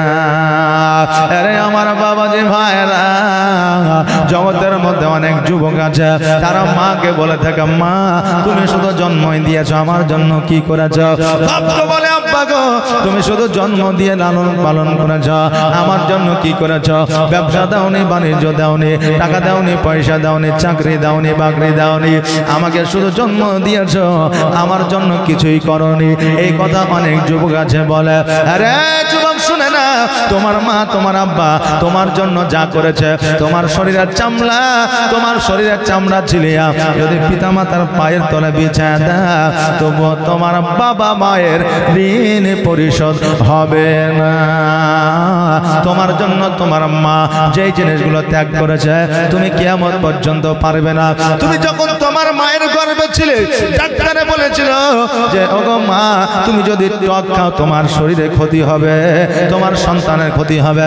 আজকে তুমি যদি মিষ্টি খাও তোমার প্রেসার বাড়তে পারে, সন্তানের ক্ষতি হবে। আজকে তুমি যদি গোস্ত খাও আজকে তোমার গ্যাস হবে, অম্বল হবে, তোমার সন্তানের ক্ষতি হবে। আমার মা, আপনার মা আমাদেরকে গর্ভে নিয়ে নিজের পছন্দের খাবারগুলো ত্যাগ করেছে শুধুমাত্র সন্তানের ভালোর জন্য। শেষ বয়সে যখন মনটা খারাপ, গোস্ত মাছ আর আপনার মিষ্টি খাওয়ার জন্য, শেষ বয়সে মায়ের সুগার হয়ে গেছে, এইগুলো খাইতে পারে না। যখন মন চেয়েছিল সন্তানের জন্য খাইতে পারেনি, এখন মন চায় সুগারের জন্য খাইতে পারে না। যেই মা তোমার জন্য নিজের নাফকে কষ্ট দিয়া সবকিছু ত্যাগ করে দিয়েছে, ওই মাকে কেমন করে বলো তুমি আমার জন্য কিছুই করো না? আরে বাবা, যেই তোমার আব্বা একদিন কর্ম করলে, একদিন মাঠে খাটলে, 7 দিন ধরে বাড়িতে বসে খাইতো, ওই বাপে তোমার পোশাক কিনে দেওয়ার জন্য, স্কুলের বই কিনে দেওয়ার জন্য, আজকে খাতা কলম কিনে দেওয়ার জন্য, বাজারের মিষ্টি খাওয়ার জন্য, আজকে আপেল খাওয়ার জন্য, কত কিছু তোমার শখ পূরণ করার জন্য সারাদিন মাথার ঘাম পায়ে ফেলিয়া বাপ নিজে কষ্ট করে উপার্জন করে টাকা নিয়ে এসে তোমার শখ পূরণ করেছে। আজকে চপ্পলের দরকার, চপ্পল না কিনিয়া তোমাকে পোশাক কিনে দিয়েছে। আজকে পোশাকের দরকার, বাপে পোশাক না কিনিয়া তোমাকে চপ্পল কিনে দিয়েছে। আজকে ওই বাপকে কেমন করে তুমি বলো আমার জন্য তুমি কিছুই করো না। আমি একটা কথা বললাম রে বাবা, তোমার আব্বা তোমার মা তোমাকে জগতের আলো দেখিয়েছে, তোমার বাপ মা তোমার জন্য কিছু করতে পারুক আর না পারুক, আজকে তোমার দ্বারা তোমার বাপ মা যেন সম্মানে সুসম্মানে সম্মানিত হয়, তোমার বাপ মা যেন আঘাত না পায়। যদি কিঞ্চিত পরিমাণ আঘাত পেয়ে যায়, তুমি একবার কেন 10 বার হজ করলেও তোমার হজ আল্লাহর দরবারে কবুল হবে না।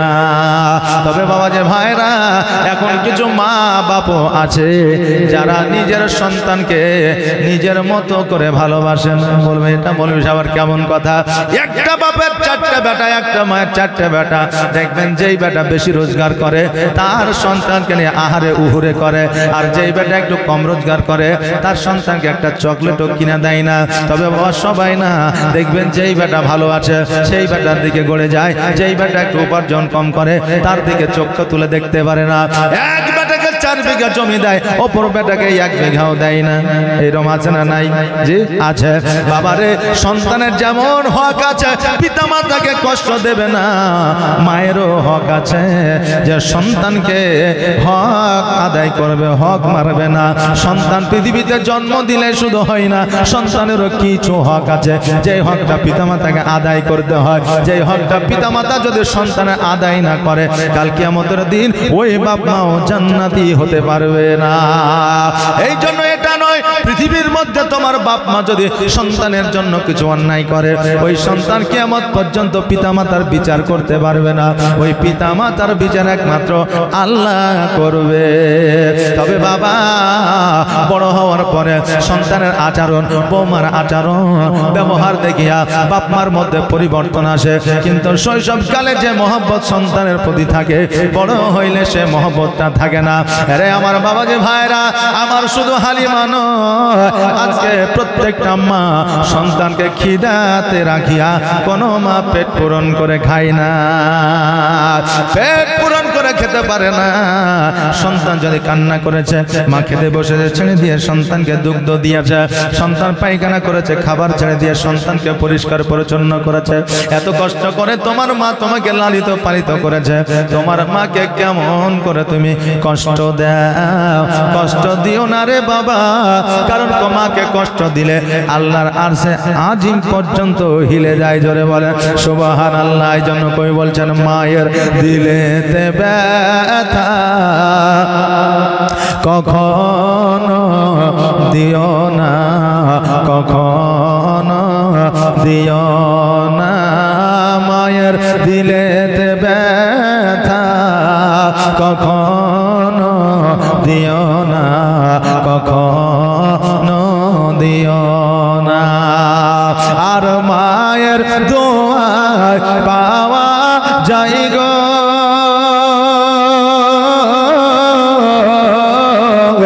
আর মায়ের দোয়ায় পাওয়া যায় গো জান্নাতের ঠিকানা। মায়ের দিলেতে ব্যথা কখনো দিও না, কখনো দিও না, মায়ের দিলেতে ব্যথা কখনো দিও না, কখনো দিও না। দেখো দুঃখে দুঃখী নীরবে আর ছেলের খুশির তরে মা মরতে রাজি হবে। জোরে বলেন সুবহানাল্লাহ। সুবহানাল্লাহ। যদি বাপ মাকে খেতেও না দেয়, সন্তান যদি ভালো থাকে, উপার্জন যদি করে, দেখবেন ওই সন্তান ওই পিতামা গর্বের সহিত বলে ওটা আমার বেটা, বলে কি বলে না, ওটা আমার বেটা গর্বের সহিত বলে। কারণ বাপ মা খাওয়ার আশায় সন্তানের দিকে তাকায় না, শুধুমাত্র বৃদ্ধ অবস্থায় সন্তান যেন খুঁটি হয়ে দাঁড়ায়, এই জন্য সন্তানদের সঠিকভাবে লালন পালন করে বড় করে তোলে। জোরে বলেন সুবহানাল্লাহ। পৃথিবীর মধ্যে দেখেছেন কারো কোনো মানুষের কিডনি বাদ হয়ে যায়, হয় না বাবা? কিডনি বাদ হয়ে যায়, স্ত্রীকে বলেছে কিডনি দাও, স্ত্রী দেয় নাই। সন্তান বলেছে কিডনি দাও, দেয় নাই। আমার জীবন গোটাই পড়ে আছে, কিডনি দিলে আমি তো দুর্বল। সন্তানও দেয় নাই, বোন দেয় নাই, ভাই দেয় নাই, কেউ কিন্তু দেয় নাই। শেষ অবস্থায় পৃথিবীর মধ্যে যদি লক্ষ্য করে দেখে, নিজের মা সন্তানকে বাঁচানোর জন্য কিডনি দিয়েছে, বলে বেটা তুইও বাঁচ, আমিও বাঁচি। জোরে বলেন সুবহানাল্লাহ। পৃথিবীর দিকে লক্ষ্য করে দেখেন অনেক অ্যাভেলেবল মা সন্তানকে বাঁচানোর জন্য নিজের কিডনি দিয়েছে। এইরকম মা পৃথিবী বিক্রি করলেও পাওয়া যাবে না। মা এমন একটা আল্লাহর তরফ থেকে নিয়ামত, সব কিছু কিনে পাওয়া যাবে। এখন যদি বলেন হরিণের গোশত খাবো, কিনে পাওয়া যাবে। এখন যদি বলেন আমি বাঘের দুগ্ধ নিব, কিনে পাওয়া যাবে। কিন্তু মা এমন একটা অমূল্য রতন, আসমান জমিন পৃথিবী সব বিক্রি করে দিলে মা কিনে পাওয়া যাবে না। এই জন্য মা যতদিন জগতের মধ্যে আছে, মায়ের সেবা করুন, মায়ের খিদমত করুন, মাকে ভালোবাসুন। মা যদিও তোমাকে ভালো না বাসে, আজকে তুমি মায়ের মন এমন ভাবে জয় করো জানো মা তোমাকে ভালোবাসে। কারণ জান্নাতের ঠিকানা একটাই রাস্তা, যেটা হলো মায়ের পায়ের তল। জোরে বলেন সুবহানাল্লাহ। এই জন্য কই বলছে দেখো দুঃখে দুঃখে নীরবে, আর ছেলের খুশির তরে মা মরতে রাজি হবে। আর জীবন দিলে শোধ হবে না,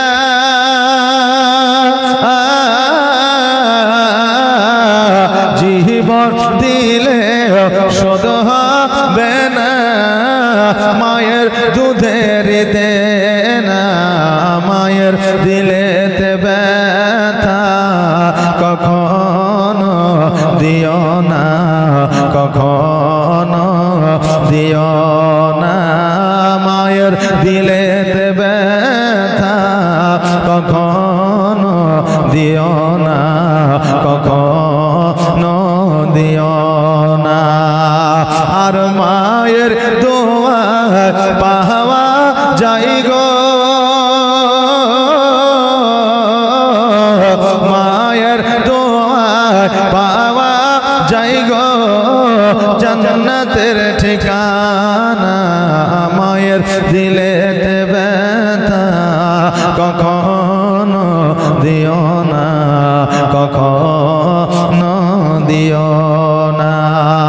আল্লাহুম্মা সাল্লি আলা সাইয়্যিদিনা মাওলানা মুহাম্মাদ ওয়া আলা আলি সাইয়্যিদিনা মাওলানা। আবার আমিনা বলে হালিমা, আজকে তোমার বাড়িতে তোমার সন্তান অনাহারে আছে, আজকে তোমার স্বামী অনাহারে আছে, আজকে তুমি অনাহারে আছে, আমাকে কেন বলো না? আমিনা রাদিয়াল্লাহু তাআলা আনহা আমার হালিমার কোলে আমার নবীজিকে উঠা দিলে, আর ঘরের মধ্য থেকে নিয়ে এসে যেন আরো কিছু খেজুর দিয়ে দিলে। আপনি বলবেন হুজুর গো, খেজুর খেয়ে গিয়ে খিদা নিবারণ হয়? অবশ্যই হয়। এখন আমাদের দেশে যে খেজুরগুলা পাওয়া যায়, এই খেজুরগুলা হচ্ছে পোলিও রোগে আক্রান্ত খেজুর, কথা বললেন না? আর আরবের যে খেজুর ছিল, ওই খেজুরের একটা খেজুর খাইলে সারাদিন খিদা লাগতো না।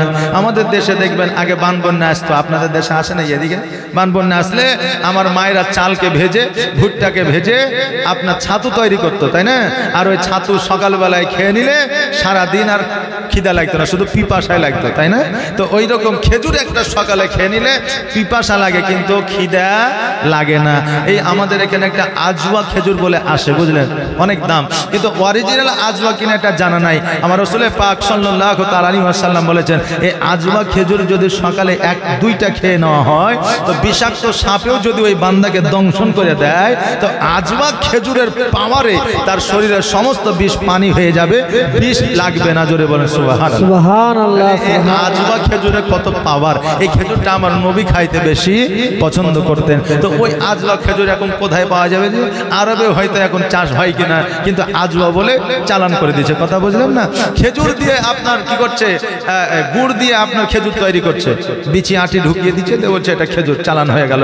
আর ইফতারের সময় বুঝলেন, আরে বাপরে খুব চলে ওই সব খেজুরগুলো। কিছু হোক আর না হোক, আপনার ইফতারে খেজুর খাওয়া সুন্নাত, বাস খাও, আগে আপনাকে দেখতে হবে যে আসলে সুন্নাত কিনা, আসলে খেজুর কিনা। কথা বুঝলেন না? আপনি দেখে খাবেন না? হ্যাঁ, একজন মাওলানা ওয়াজ করেছিল, শৈশবকালে যদি কারো সন্তান মারা যায় তাহলে ওই সন্তানই তাকে জান্নাতে নিয়ে যাবে। 1 বছর পরে আবার এসেছে ওই গ্রামে জালসা করতে। এখন ওই যে ওয়াজ করেছে, ওই ওয়াজের ভিত্তিতে একজন মহিলা এসে বলছে, হুজুর আমার 3টা সন্তান শৈশবকালে মারা গেছে, তা আমাকে কি আমার সন্তানেরা জান্নাতে নিয়ে যাবে? বলে হ্যাঁ, অবশ্যই নিয়ে যাবে। তো 1 বছরে যদি 3টা সন্তান মারা যায় তো কৌতূহল জাগে না যে কি করে মারা গেল, জিজ্ঞাসা করে। তো মৌলভী সাহেব বললো যে কি করে মারা গেল? তো ওই যে শৈশবকালে যেই দিন জন্ম দিয়েছি সেই দিনই গলা টিপে আমি তাকে মেরে দিয়েছি যাতে কিয়ামতে জান্নাতে নিয়ে যায়। তওবা। মৌলভী সাহেব বলছে এই করে জান্নাত পাওয়া যাবে? এটা তো হত্যা হয়ে গেল, আর হত্যা করা মহাপাপ। যদি আল্লাহ না রাখে শৈশবকালে যদি মারা যায় তবে তোমাকে জান্নাতে নিয়ে যাবে। তো জেনে শুনে যদি ভুল করি তো নবীর সুন্নাত আদায় হবে না। আমাদের দেখতে হবে, আমাদের দেখে শুনে খেতে হবে। এখন আমরা যদি দেখে শুনে না খেয়ে বলে যে সুন্নাত আদায় করছি, তাহলে কিন্তু হবে না। এখন আপনার কি বলে, নিজের স্ত্রীর সঙ্গে একই ল্যাপের তলে অর্থাৎ একই কম্বলের তলে শোয়া হলো রাসূলুল্লাহ সুন্নাত, স্ত্রীর কোলে মাথা দিয়ে ঘুমানো হচ্ছে সুন্নাত। এখন কেউ যদি পর স্ত্রীর কোলে মাথা দিয়ে ঘুমায় তো এটা কি সুন্নাত হবে? হবে না। আজকাল আমাদের যুবকেরা, আজকাল যুবতীরা তো আপনার পরকীয়াতে ব্যস্ত, আর পর স্ত্রীর কথা খুব ভালো লাগে। এখন নিজের স্বামী বাইরে অফিসে গেছে, এখন নিজের স্ত্রী চিন্তা করছে, তাই তো স্বামী কত দূর গেল, দেখি ফোনটা করো, হ্যালো কোথায় গো?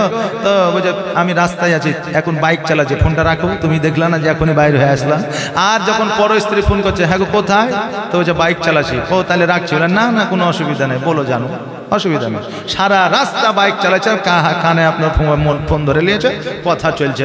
তো এরা মনে করে যে পরের স্ত্রীর সঙ্গে কথা বলে মনে নেকি পাওয়া যায়। নিজের স্ত্রীর সঙ্গে কথা বললে নেকি পাওয়া যাবে। আর নিজের স্ত্রীকে যদি আপনার চোখ মুখ দেখানো হয়, এটা কিন্তু নবীজির বরখেলাপ। নবী কিন্তু এইরকম খাদিজাকে কোনোদিন করে নাই।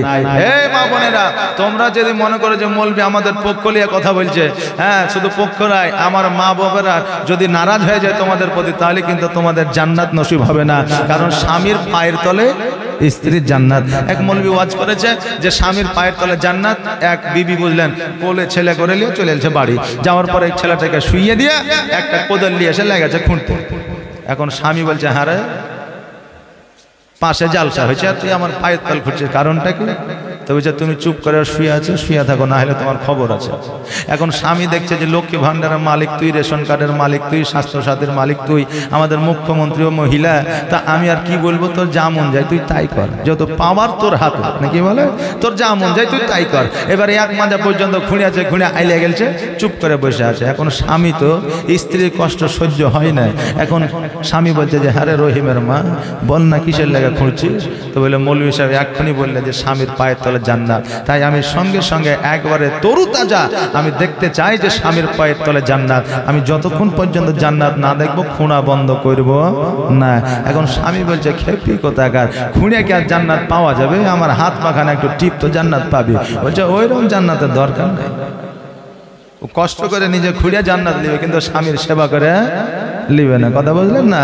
হ্যাঁ বাবাজি ভাইরা, আজকাল স্বামীর যেমন স্ত্রীকে ভালোবাসা, আমার নবীর সুন্নাত স্ত্রীরও সেবা করা।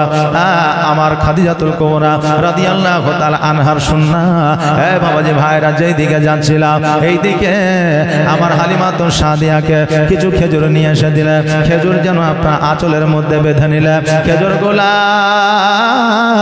আঁচলের মধ্যে বেঁধে নিয়া আমার নবীজিকে কোলে উঠে নিয়া আমিনা রাদিয়াল্লাহু তাআলা আনহার কাছ থেকে যেন বিদায় নিয়ে আব্দুল মুত্তালিবের কাছে পৌঁছে গেল। আব্দুল মুত্তালিবকে বলে, ওগো আব্দুল মুত্তালিব, আমি না আমাকে দয়ার নবীকে উঠায় দিয়েছে, আপনার কোনো আপত্তি আছে কি? বলে আব্দুল মুত্তালিব বলে, না না না, আমার কোনো আপত্তি নাই। তবে হালিমা শোনো রে, আমার পোতার আব্বা নাই জগতের মধ্যে, কোনোদিন কোনো সময় যেন আমার পোতা কোনোভাবে আঘাত যেন না পায়। হালিমা বলল, আব্দুল মুত্তালিব, আমি যতদিন পর্যন্ত হায়াতে আছি, যতদিন পর্যন্ত বেঁচে আছি, যতক্ষণ আমার জান আছে প্রাণ আছে, ততক্ষণ পর্যন্ত আমি মুহাম্মদকে কোনো কষ্ট দিব না। এই বলিয়া আমার মা হালিমা সাদিয়া রাদিয়াল্লাহু তাআলা আনহা যেন আপনার উটের পৃষ্ঠে চেপে গেল। হারিসকে বলল, স্বামী গো, লাগামখানা ধরে টান দে। লাগামখানা ধরে টান দিয়েছে, কিন্তু আপনার উট আগে যায় না। এত জোরে টান দেয় তবুও যেন উট যায় না। উট বলে, আল্লাহ গো, আমার জবানটা তুমি একবার খুলে দাও, আমি হারিসের সঙ্গে একটু কথা বলে নি। আল্লাহ বলে, ওরে ও, আমি আল্লাহ আমার মহিমা বোঝা বড় দায়। আমি বোবাকে কথা বলাতে পারি, আমি কথা বলনেওয়ালাকে বোবা বানিয়ে দিতে পারি, আমি এক জায়গার জিনিস অপর জায়গায় নিয়ে যেতে পারি। আমি সর্বশক্তিমান, আমি মহান আল্লাহ। যা যা, আমি তোর জবানটা খুলে দিলাম, তুই হারিসের সঙ্গে কথা বলে নে। জোরে বলেন সুবহানাল্লাহ। ওটা ডাক দিয়া বলে, হারিস রে, আমার লাগামখানা ধরে আর টান দিও না, আমার নাক দিয়ে যে রক্ত বের হয়। আজকে আমার পিঠের উপরে যে সন্তানটি আছে, ও হলো জনজাহানের বাদশা। ওকে যতক্ষণ পর্যন্ত আমার আগে না দেওয়া হবে, ততক্ষণ পর্যন্ত আমি ওট আগে যাব না। আমার হালিমা সাদিয়া রাদিয়াল্লাহু তাআলা আনহাকে আপনার আগে দিয়ে দেওয়া হলো, আর আমার নবীজিকে আগে কোলে নিয়ে বসে আছে। ওট যেন দ্রুত বেগে ছুটতে আরম্ভ করলো। এত দ্রুত বেগে ছোটে, হালিমা বলতেছে, স্বামী গো, ওটকে আস্তে চলার জন্য বলে, কারণ ওট যদি আস্তে না চলে হয়তো আমরা পড়ে যাব, কোনো অ্যাক্সিডেন্ট ঘটে যাবে। যদি অ্যাক্সিডেন্ট ঘটে যায় আমরা মক্কা নগরে জবাব দিতে পারবো না, আব্দুল মুত্তালিবকে জবাব দিতে পারবো না। হারিস বলে, আমি উটের লাগাম ধরে টান দিই, কিন্তু উট তো আস্তে চলে না। উট বলে, হারিস, আমার লাগাম ধরে টান দিও না। আজকে যে তাইফবাসীরা আমার নবীকে অবহেলা করে তারা আগে যাইতেছে, আমি উট যতক্ষণ পর্যন্ত তাদের আগে না যাব, ততক্ষণ পর্যন্ত আমি উট আসতে যাব না। এই উট দ্রুত বেগে চলতে চলতে ওই তাইফবাসীদের সঙ্গ নিয়ে যায়। এবার তাইফবাসীরা একে অপরে গল্প করছে, দেখ রে দেখ, যে হালিমার উট এক সপ্তাহ ধরে খায় নাই, যে হালিমার উটকে খাবার দিতে পারে না, আজকে কোন দেশের ঘাস খাইয়েছে, আজকে কোন দেশের ছোলা খাইয়েছে, আজকে কোন দেশের লালি খাইয়েছে, যে উট আমাদের উট খাওয়ার পরেও হালিমার উটকে পারে না। হালিমাকে ডাক দিয়া বলে, হালিমা, আজকে কোথাকার তুমি খাবার খাইয়েছ, কোন দেশের খাবার খাইয়েছ, তোমার উটের এত পাওয়ার বেড়ে গেছে। হালিমা বলতেছে, তাইফবাসীরা, এটা ছোলার পাওয়ার নয়, এটা লালির পাওয়ার নয়, এটা কোন দেশের ঘাসের পাওয়ার নয়, এটা হলো আমার নবীর পাওয়ার। জোরে বলেন সুবহানাল্লাহ। এটা আমার নবীর মহব্বতের পাওয়ার। ও তাইফবাসীরা, তোমরা চিন্তা করিও না, আজকে যে সন্তানটা তোমরা নিতে গিয়েছিলা, আজকে ওই সন্তানটি না নিয়া তোমাদের ভাগ্যকে পরিবর্তন করলা না, তোমাদের ভাগ্য পরিবর্তন হলো না। হালিমা রাদিয়াল্লাহু তাআলা আনহা যখন বাবা নিজের বাড়িতে প্রবেশ করতেছে, দেখছে যেন যে ছাগল বকরিগুলো দুগ্ধ দিত না, ওই ছাগল বকরিগুলো যেন দুগ্ধ দিতে আরম্ভ করেছে। যে খেজুর গাছে খেজুর ধরতো না, ওই খেজুর গাছে খেজুর ধরে পেকে পেকে জমিনের মধ্যে পড়তেছে। আমিনা হালিমা রাদিয়াল্লাহু তাআলা আনহা এই অবস্থা দেখে একবার আলহামদুলিল্লাহ পড়লে। আলহামদুলিল্লাহ মানে আল্লাহর প্রশংসা করা, আল্লাহর শুকরিয়া আদায় করা।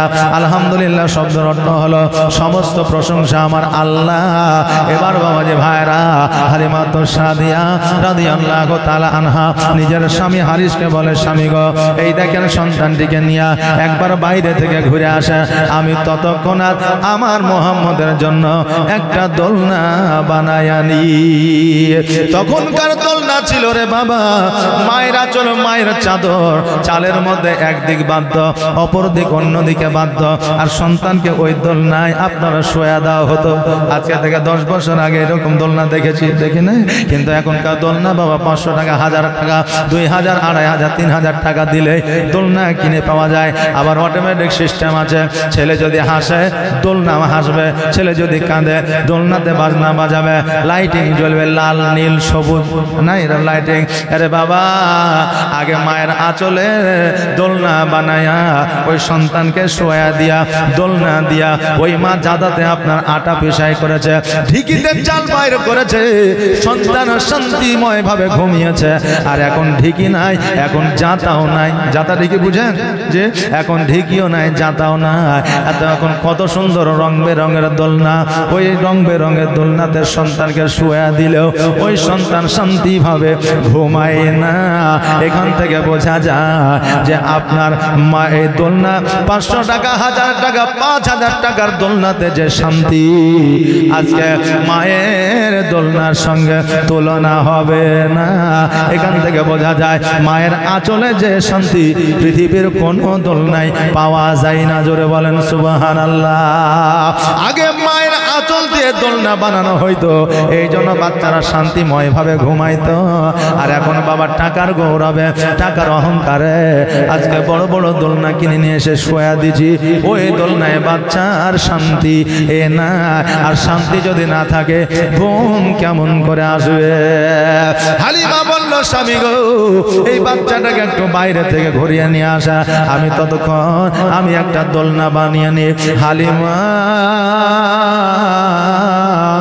রাদিয়াল্লাহু তাআলা আনহা যেন বাবা একটা দিক বেঁধেছে অপর দিক বাঁধতে যাবে এমন অবস্থা, হারিস যেন ছুটতে ছুটতে আসিয়া বলতেছে, ও হালিমা আজকে এই সন্তানটি জগতের সাধারণ সন্তান নয় রে। বলে কেমন করে বুঝলে?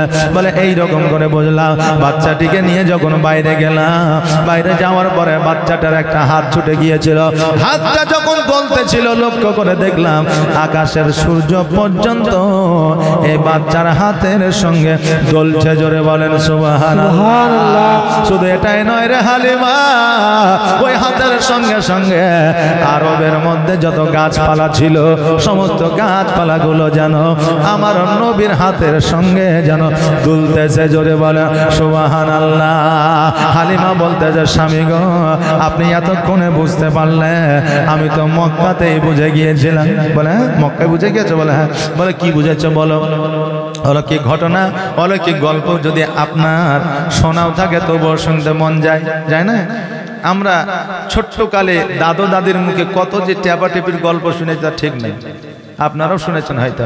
কিন্তু শোনার পরেও আবার গল্প বলতাম যে বলো না দাদি, বলো না দিদি, আবার ওই গল্পটা বলো। হ্যাঁ, কারণ গল্পটা একটা আলাদা অন্যরকম ইন্টারেস্ট আছে, নাকি বলেন?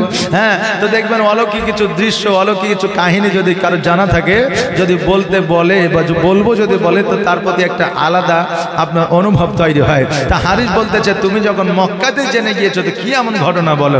তা হালিমা বলতেছে, দাঁড়াও দোলনাটা বেঁধেলি তারপরে বলছো। বলে না, আগে বলো কি এমন ঘটনা তুমি দেখেছ আর বুঝেছ, তুমি আগে বলো। হালিমা বলতেছে, স্বামী গো আমার নিজের অসুস্থ শরীর কোনোদিন দূর হয় না। যখন মক্কায় গেলাম আর মক্কায় যাওয়ার পরে আমার মা আমিনা যখন আমার কোলে মোহাম্মদকে উঠায় দিল, যেমনের কোলে উঠায় নিয়েছি, খোদার কসম করে বলি আমার শরীরের সমস্ত অসুস্থতা সেকেন্ডের মধ্যে দূর হয়ে গেছে। জোরে বলেন সুবহানাল্লাহ। শুধু এটাই নাই গো প্রাণের স্বামী, আমার সন্তানকে যখন মোহাম্মদকে যখন একটা স্তন পান করাইলাম, অপর স্থানে যখন লাগাইলাম, ওই একটা স্তনে পান করেছে, অপরটা পান করে না। কারণ এই বাচ্চা জানে যে আমার একজন দুধ ভাই আছে, তার হক আমি মারব না। আর এখন জগতের মধ্যে এক কাঁটা জমি ভাইকে, ভাই পেলে ভাইকে দিতে চাই না, বোন পেলে বোনকে দিতে চাই না। এইরকম আমরা হকদার হয়ে গেছে। হ্যাঁ বাবাজি ভাইরা, শুধু এটাই নয় হালিমা তো সাদিয়া রাত্রিবেলায় ঘুমায় আছে। এবার ইস্তেঞ্জা করার জন্য যখন তার কন্যা উঠেছে, লক্ষ্য করে দেখেছে যেন আমার নবীজি কারোর সঙ্গে কথা বলছে আর হাসছে, আর দোলনা যেন দোলতে আছে। দোলনা একবার দুলিয়ে দিলে তো দলে, নাকি বলেন কতক্ষণ দলে, কিন্তু সারা রাত আমার নবীর দোলনা দোলতো আর আমার নবীজি মিচকি হাসতে থাকতো। জোরে বলেন সুবহানাল্লাহ। আমার হালিমা বর্ণনা করেছে, আমি শুধুমাত্র একবার দোলনা দিয়ে দিতাম আর হযরতে জিবরিল আমিন আসিয়া সর্বক্ষণ আমার নবীকে দোলনা দিতেন। জোরে বলেন সুবহানাল্লাহ। দায় হালিমা তোমার কোলে কে এসেছে দেখো না। জোরে বলেন সুবহানাল্লাহ। দায় হালিমা তোমার কোলে কে এসেছে দেখো না।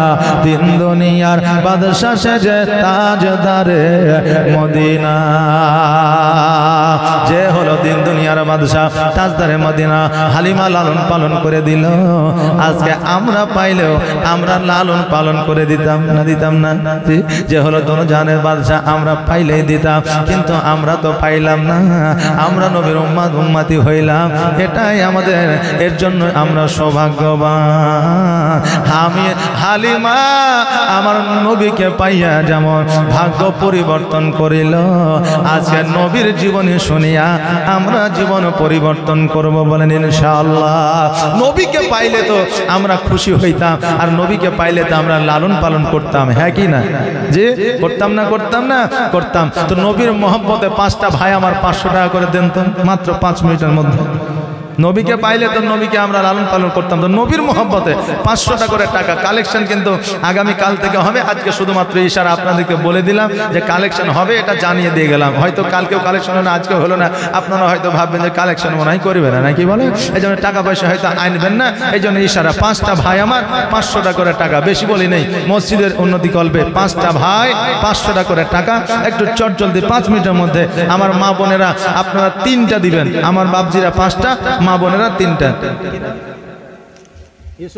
সুবহানাল্লাহ সুবহানাল্লাহ, নারে তাকবীর, নারে রিসালাত, মাসলাক আলা হযরত ইউসুফ আলী ভাই আমার 500 টাকা দাতা, জোরে বলে জিন্দাবাদ। ওই আল্লাহ দয়াময় দয়া করিয়া ইউসুফ ভাইয়ের দানকে তুমি লাও কবুল করিয়া, যোগ্য বাপে যোগ্য সন্তান এখানে আসিয়া 500 টাকা দান দিল তোমার ঘর মসজিদের লাগিয়া, যা সাহায্যে করে গেল দান, আর দানকে কবুল করো ও গো রহমান। ও আল্লাহ, ইউসুফ ভাই যে আশায় যে নিয়াতে দান করেছে তার আশা উদ্দেশ্য পূর্ণ করে দিও, তার আত্মীয় স্বজনকে তুমি জান্নাতবাসী করে দিও, তার রুজি রোজগারে বরকত দিও, খেতে খামারে উন্নতি দিও, ব্যবসা বাণিজ্য উন্নতি দিও। সকলে বলেন আমিন, একটা আওয়াজ দিয়ে বলেন না আমিন। আর 4টা ভাই আমার চটজলদি তাড়াতাড়ি করে আসবে।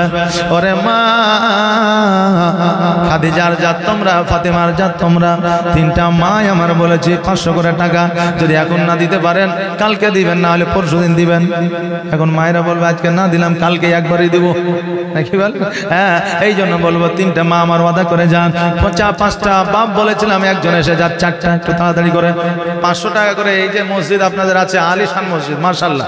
জি, আজকে মসজিদ এত সুন্দর করে সাজিয়েছেন। এই মসজিদ কে সাজিয়েছে? আপনারা সাজিয়েছেন। আল্লাহ সাজিয়েছে আপনাদের মাধ্যম দিয়ে, নাকি বলেন?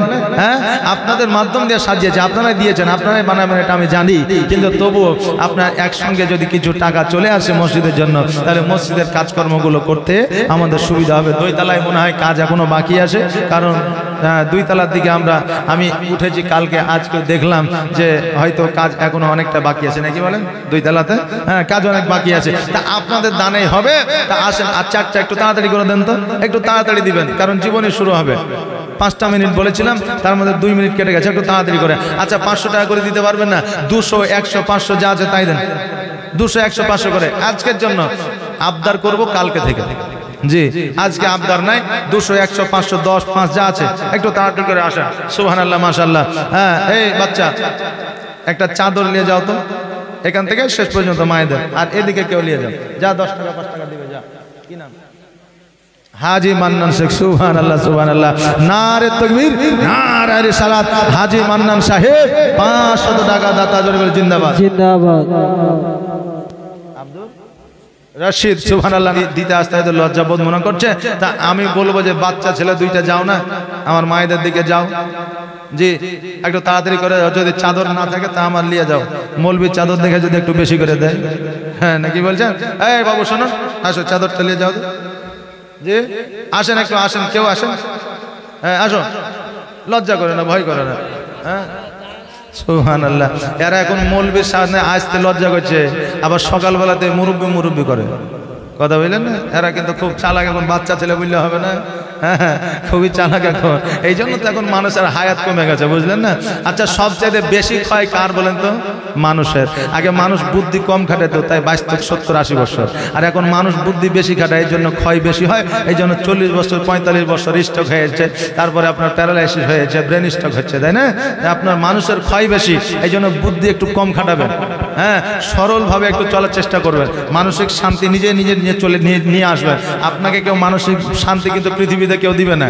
যে যত টেনশন আছে আপনাকে দিবে, সন্তান বলেন, স্ত্রী বলেন, যেই বলেন, আপনাকে যত টেনশন আছে দিয়ে দিবে, কিন্তু একটু সরলভাবে চলার চেষ্টা করবেন, দেখবেন রোগবালা থেকে বেঁচে থাকবেন। বাবজি ভাইরা, তাই এখনকার ছেলেরা বলছিলাম যে চালাক বেশি, একটু তাড়াতাড়ি করে 10 টাকা 20 টাকা 5 টাকা করে মা বোনেরা একটু চটজলদি দিবেন, আর জীবনীটা শুরু হবে। একবার চট করে দরুদ নাজরানা পেশ করুন। আল্লাহুম্মা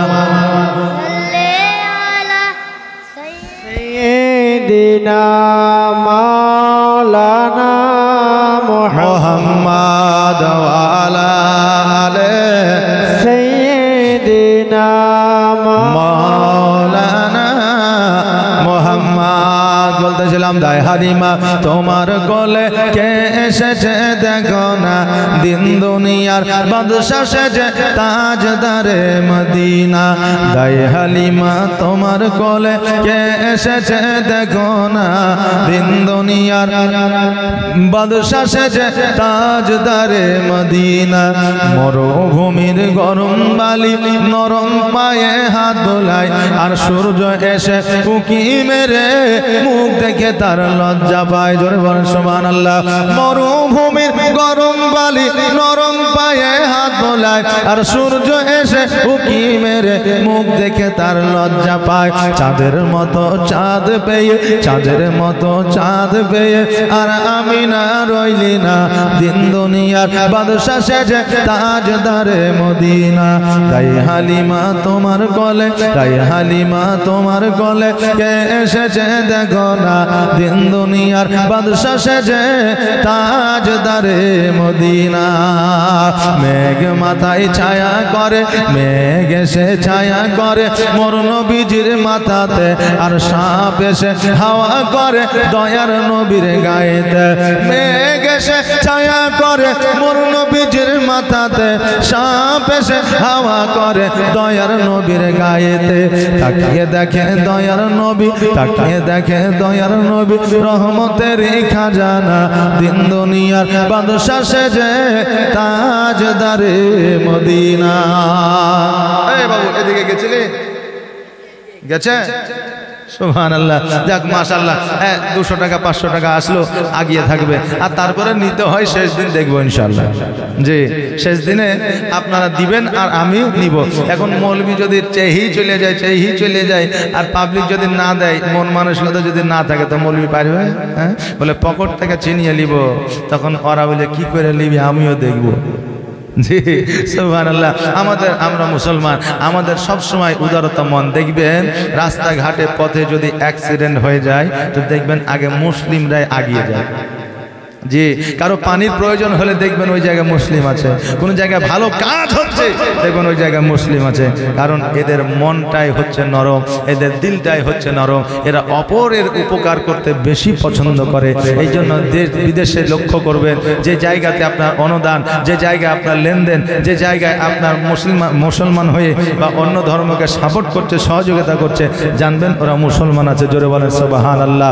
আল্লাহুম্মা সাল্লি সাইয়্যিদিনা মাওলানা মুহাম্মাদ ওয়া আলা আলি সাইয়্যিদিনা মাওলানা মুহাম্মাদ। বাবা রে ভাই ভাইরা, আমার হযরত হালিমা রাদিয়াল্লাহু তাআলা আনহা উনি বলেছিলেন, খোদার কসম করে বলি, আমার নবী পাক আমার নবী মুস্তাফা সাল্লাল্লাহু তাআলা আলাইহি ওয়াসাল্লাম যেই দিন থেকে আমার বাড়িতে এসেছিল, সেই দিন থেকে আমার বাড়িতে কোনোদিন অভাব অনটন হয় নাই। জোরে বলেন সুবহানাল্লাহ। আরে আমার বাবা যে ভাইরা, যেই বাড়িতে আমার নবীর দরুদ হয়, যেই বাড়িতে আমার নবীর সালাত ও সালাম হয়, ওই বাড়িতে কোনো বালা মুসিবত আসে না, ওই বাড়িতে কোনো রকমে আপনার বরকত থেকে কমি হয়ে যায় না। আল্লাহ রসুলের, আল্লাহর হাবিবের ওসিলায় যারা দান করে তাদের দান আরো যেন বেড়ে যায়, কমে না। কারণ হলো আমার দয়ার নবী মুস্তাফা সাল্লাল্লাহু তাআলা আলাইহি ওয়াসাল্লাম মা হালিমার বাড়িতে একদিন নয়, 2 দিন নয়, 3 দিন নয়, 4 দিন নয়, 1 বছর নয়, 2 বছর নয়, 3 বছর নয়, 5 বছর 7 মাস পর্যন্ত ছিলেন। কোন রাবি বলেছেন 6 বছর পর্যন্ত ছিলেন। এ বেরাদার, আমার নবী মুস্তাফা কামলা জনাবে মুহাম্মদ রাসূলুল্লাহ সাল্লাল্লাহু তাআলা আলাইহি ওয়াসাল্লাম তাইফের মধ্যে এমন ভাবে চলাফেরা করেছে যে তাইফবাসীরা আমার নবীকে আল আমিন নামে আখ্যায়িত করেছে, যে আল আমিন শব্দের অর্থ হলো সত্যবাদী। জোরে বলেন সুবহানাল্লাহ। আমার দয়ার নবী, মায়ার নবী সাল্লাল্লাহু তাআলা আলাইহি ওয়াসাল্লামের একজন ভাই ছিল, দুধ ভাই, যার নাম ছিল জুমরা। ওই জুমরা প্রতিদিন একই সঙ্গে ছাগল বকরি চড়াইতে যায়। আমার নবী বলতেছে, মা গো, আজকে আমার দুধ ভাই ছাগল বকরি চড়াইতে যায়, আমাকে কেন পাঠাও না, আমিও আমার ভাইয়ের সঙ্গে ছাগল বকরি চড়াইতে যেতে চাই। হালিমা বলল, বেটা মোহাম্মদ শোনো রে, আজকে তোমাকে ছাগল চড়াইতে যেতে হবে না, আজকে তোমাকে বকরি চড়াইতে যেতে হবে না। এই জন্য ছাগল বকরি চড়াইতে যেতে হবে না, কারণ বন জঙ্গলে বাঘ আছে, ভাল্লুক আছে, হাতি আছে, শিয়াল আছে, না জানি কখন তোমাকে আক্রমণ করে দেবে। আর তোমাকে যদি আক্রমণ করে দেয়, তোমার যদি কোনো ক্ষয়ক্ষতি হয়ে যায়, আমি মা আমিনাকে জবাব দিতে পারবো না। আমার নবীজি বলে, মা, পৃথিবীর মধ্যে কোনো জীবজন্তু জন্ম নেয় না যে আমি মুহাম্মদ আমাকে আক্রমণ করবে। কিন্তু আমার নবীকে পরিপূর্ণভাবে হালিমা চিনতে পারে না। আমার হালিমা বলল, না না না, তবুও তোমাকে ছাগল বকরি চড়াতে পাঠানো হবে না, কারণ আমি তোমাকে নিয়ে এসে লালন পালন করে দিব বলেছে, তোমার কোনো ক্ষয়ক্ষতি হতে দেব না। আমার হালিমা যখন এই কথা বললো, আমার নবীজি মনটা ভারী করে নিয়ে আপনার ঘরের মধ্যে গিয়ে শুয়ে গেল। এইদিকে জুমরা আর আমার নবীজি একই বিছানায় ঘুমাইতো। আমার নবীজি বলো, জুমরা, তুমি যে একাই ছাগল চড়াতে যাও, তোমাকে কি ভালো লাগে? জুমরা বলছে, তাই কি ভালো লাগে? একাই ছাগল বকরি চড়াইতে যাইতে ভালো লাগে না? নবী বলছে, যদি আমি তোমার সাথে যাই তাহলে কি করবো? বলে, আমার সাথে গেলে তো আরো ভালো, আমি বড় খুশি হব, ভালো লাগবে, তোমার সঙ্গে খেলবো, কারণ তোমার সঙ্গে থাকতে আমাকে বড় ভালো লাগে। ভালো ছেলের সঙ্গে যখন ভালো ছেলে থাকবে, তখন দেখবেন তাদের বন্ধুত্ব, তাদের কথাবার্তা সব কিছুই মিষ্টি লাগে, ভালো লাগে। লাগে না বাবা? লাগে। আর চতুর চালাকি যদি হয়, যদি চিটার বাটপার হয়, তো তার চেহারা দেখলেই বোঝা যায়। দেখবেন ঝগড়া মানুষ আর আঝগড়া মানুষ দেখলে মোটামুটি অনেক সময় বোঝা যায়, না জি? দেখলে বোঝা যায়। সুবহানাল্লাহ, মাশাআল্লাহ। তা আল্লাহ তাবারাক তাআলা এই মানুষের মুখমণ্ডল কুদরত দিয়ে হাত দ্বারা বানিয়েছে, কারণ এই মানুষের মুখটা সব চাইতে সুন্দর বেশি, যদিও কালো হোক আর ধলো হোক, যেমনই হোক না কেন, আল্লাহর পছন্দনীয়। জোরে বলেন সুবহানাল্লাহ। জুমরা বলছে, ভাই, তুমি যদি আমার সঙ্গে যাও তাহলে আমি তো আরো বেশি খুশি হই, কারণ আমার তো খেলার সাথী নাই, আমি একাই মন মরা হয়ে ছাগল বকরি চড়িয়ে বেড়াই। আমার নবীজি বলতেছে, জুমরা, তাহলে আমার কথা কি বলো না? জুমরা বলতেছে, আমি কতবার বলেছি আমাকে শুধু ছাগল চড়াতে পাঠাও, আমার ভাইকে পাঠাও না। দেখবেন একটা ছেলেকে, বাড়িতে 2-3টা ছেলে আছে, একটা ছেলেকে যদি বারবার বলে, এই কালিয়াচক মার্কেটে যাও, অমুক জিনিস ঠেলে, এই মার্কেটে যাও, অমুক জিনিস ঠেলে, এই কাজটা কর, তো ছেলেটা রাগ করবে না? করবে না? যে আমার তো আরো 2টা ভাই আছে, ওরাকে বলো না, আমাকেই কেন শুধু বলো? বলবে তো। জুমরা বলছে, আমি কতবার বলেছি আমাকে শুধু পাঠাও, আমার ভাইকে কেন পাঠাও না? জুমরা তখনও জানতো না যে এটা আমার দুধ ভাই। জুমরা বলল, আমার ভাইকে কেন পাঠাও না? আমার মা সর্বদাই বলতো, তোমার ওই ভাইকে পাঠানো যাবে না। আমার নবীজি বললে, জুমরা রে, আমি তোমার সঙ্গে যাব যদি আমার কথা মতো কাজ করো। বলে কি কথা? আগামী কালকে সকালবেলায় তুমি ছাগল বকরি চড়াইতে যাবে না। যখন মা বলবে ছাগল নিয়ে যাও, তুমি একটা কথা বলবে, যতক্ষণ পর্যন্ত মোহাম্মদকে আমার সাথে না দিবা ততক্ষণ পর্যন্ত আমি ছাগল চড়াইতে যাব না। বাবাজি ভাইরা, আমার দয়ার নবী মায়ার নবী সাল্লাল্লাহু তাআলা আলাইহি ওয়াসাল্লাম এই কথাটা যেন শিখায়া দিলেন। সকাল হয়েছে, জুমরা যেন চুপ করে বসে আছে, খাওয়া দাওয়া করে নিয়েছে। এবার হালিমা বলতেছে, জুমরা তুমি কি ছাগল বকরি নিয়ে যাবে না? ছাগল বকরিগুলো খোদার তো অনাহারে আছে, তারা যেন আওয়াজ করে চিল্লাইতে আছে। জুমরা বলে, মা গো, আজকে মোহাম্মদকে যতক্ষণ পর্যন্ত না পাঠাবা আমার সঙ্গে ততক্ষণ পর্যন্ত আমি ছাগল চড়াইতে যাব না। হালিমা বুঝতে পারলেন, জানতে পারলেন যে আগামী কালকে মোহাম্মদ আমার সঙ্গে কথা বলছিল ছাগল চড়ানোর। আজকে তারা দুই ভাই রাত্রিবেলায় আলোচনা করে নিয়েছে, মিটিং করে নিয়েছে। অতএব যদি না যাইতে দি জুমরা ছাগল চড়াইতে যাবে না। হালিমা বলল, জুমরা আজকে যদি তোমার সঙ্গে মোহাম্মদকে পাঠায় তুমি কি খাওয়াবে? জুমরা বলল, মা গো, যদি আমার ভাইকে পিপাসা লাগে, যদি ক্ষুধা লাগে, ছাগল বকরি দুগ্ধ পান দুগ্ধ দুহাইয়া খাওয়াবো। যদি আমার ভাই খেলাধুলা করতে চায় আমি খেলাধুলা করাবো। যদি বাঘ ভাল্লুকে যদি আক্রমণ করে, বলে আমার ভাইকে গাছের উপরে উঠে দিব। মা, আমাকে বাঘে খেয়ে নিবে ভালো কথা, কিন্তু মোহাম্মদের ক্ষতি হইতে দিব না। জোরে বলেন সুবহানাল্লাহ। হালিমা বলল, বেটা রে, যখন মোহাম্মদকে নিয়ে যেতে চাও নিয়ে যাও, বাধা দিব না। জুমরা আনন্দিতে আনন্দ হইয়া আমার নবীজিকে লইয়া যেন ছাগল নিয়ে বন জঙ্গলের দিকে চলে গেল। বন জঙ্গলের দিকে যখন যেমন যাওয়া দেখছে যেন বাবা যত জীব জন্তু ছিল সবাই যেন আমার নবীজিকে গোল করে ঘেরাও করে নিল। জুমরা মনে মনে ভাবে, আল্লাহ গো, আজকে আমার ছাড় নাই, আজকে আমার ভাইয়ের ছাড় নাই, আজকে হয়তো কেউ পরিত্রাণ পাবে না, আমরা বাঁচতে পারবো না, বাঘ ভাল্লুক আমরাকে খাবে। এই জন্য আপনার চোখটাকে বন্ধ করে নিয়ে যা বেরাদা। দেখবেন বাবারে, চোখের সামনে যদি মওত এসে যায়, চোখ বন্ধ ছাড়া কোনো উপায় থাকে না, তাই না? চোখ বন্ধ ছাড়া কোনো উপায় থাকে না। জুমরা যেন চোখটা বন্ধ করে নিয়েছে। এবার ছাগল বকরিগুলা আওয়াজ করতেছিল, আওয়াজ বন্ধ করে দিয়েছে। জীবজন্তুগুলা আওয়াজ করতেছিল, আওয়াজ বন্ধ করে দিয়েছে। জুমরা আস্তে আস্তে আস্তে আস্তে চোখটা খুলে দেখছে তো যেন সকল জীবজন্তু আমার নবীর পায়ে চুম্বন করেছে আর চলে যাচ্ছে। জোরে বলে সুবহানাল্লাহ। আমার নবীর পায়ে চুম্বন করছে আর যেন চলে যাচ্ছে। এই জুমরা দেখে হতভম্ব হয়ে গেল। এবার নবীজিকে বলতেছে, মুহাম্মদ বলো বলো, আজকে এত ছাগল থাকার পরেও বাঘের ছাগল খায় না, শিয়ালে নিয়ে যায় না, আজকে আমরাকে আক্রমণ করে না, কারণটা কি? আমার নবীজি বলল, জুমরা আজকে থেকে তুমি চিন্তা করিও না, চিন্তা করিও না, পৃথিবীর কোন জায়গার বনের পশু পাখি তোমাকে আক্রমণ করবে না। জোরে বলেন সুবহানাল্লাহ। সকল বাঘ ভাল্লুক সকল জীবজন্তু যেন চুম্বন করে চলে গেল। এইদিকে আমার নবীজি যেন বাবা ছাগল বকরিগুলো চড়াইতে আছে।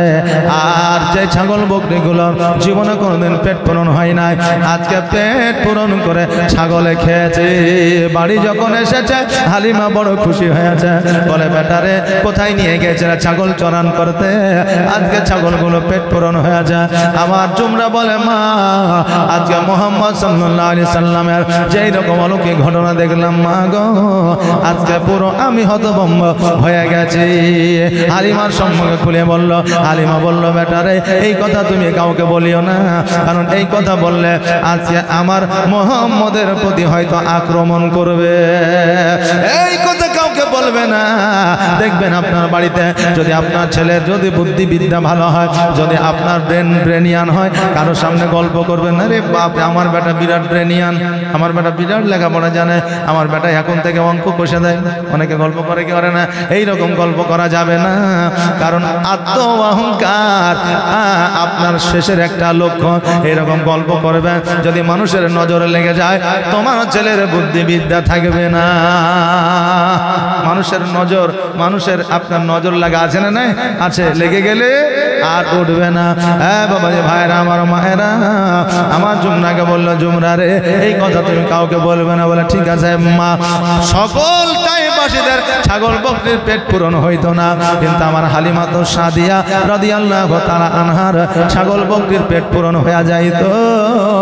এই জন্য সকল তাইবাসীরা হিংসা করে নবীর পেছনে পেছনে ছাগল বকরি দিয়ে পাঠাইতো। এই আমাদের রাখাল শোন, নবী যেই জায়গায় ছাগল চড়াবে সেই জায়গায় ছাগল চড়াবে, তাহলে আর ছাগলের যেমন পেট পূরণ হয় আমাদেরও হবে। কিন্তু আমার নবীর ছাগল যেগুলো ছিল এক জায়গায় চরণ করলে আবার অটোমেটিক ঘাস বের হয়ে যেত। এটা তাইবাসীদের জন্য প্রযোজ্য ছিল না। জোরে বলেন সুবহানাল্লাহ। আরে বাবা যে আমার নবী যে 2-4 দিন ছাগল চরানে হঠাৎ করে বাইরে গেছে, কেউ কোনোদিন বাইরে যায়, আমার নবী যে কোনোদিন বাইরে যায় নাই। দেখবেন কেউ যদি হঠাৎ করে এসিতে ঢুকে, দেখবেন তার নাক সুরসুর করবে, সর্দি লেগে যাবে, মাথা ধরে যাবে, হয় কি হয় না? হয়।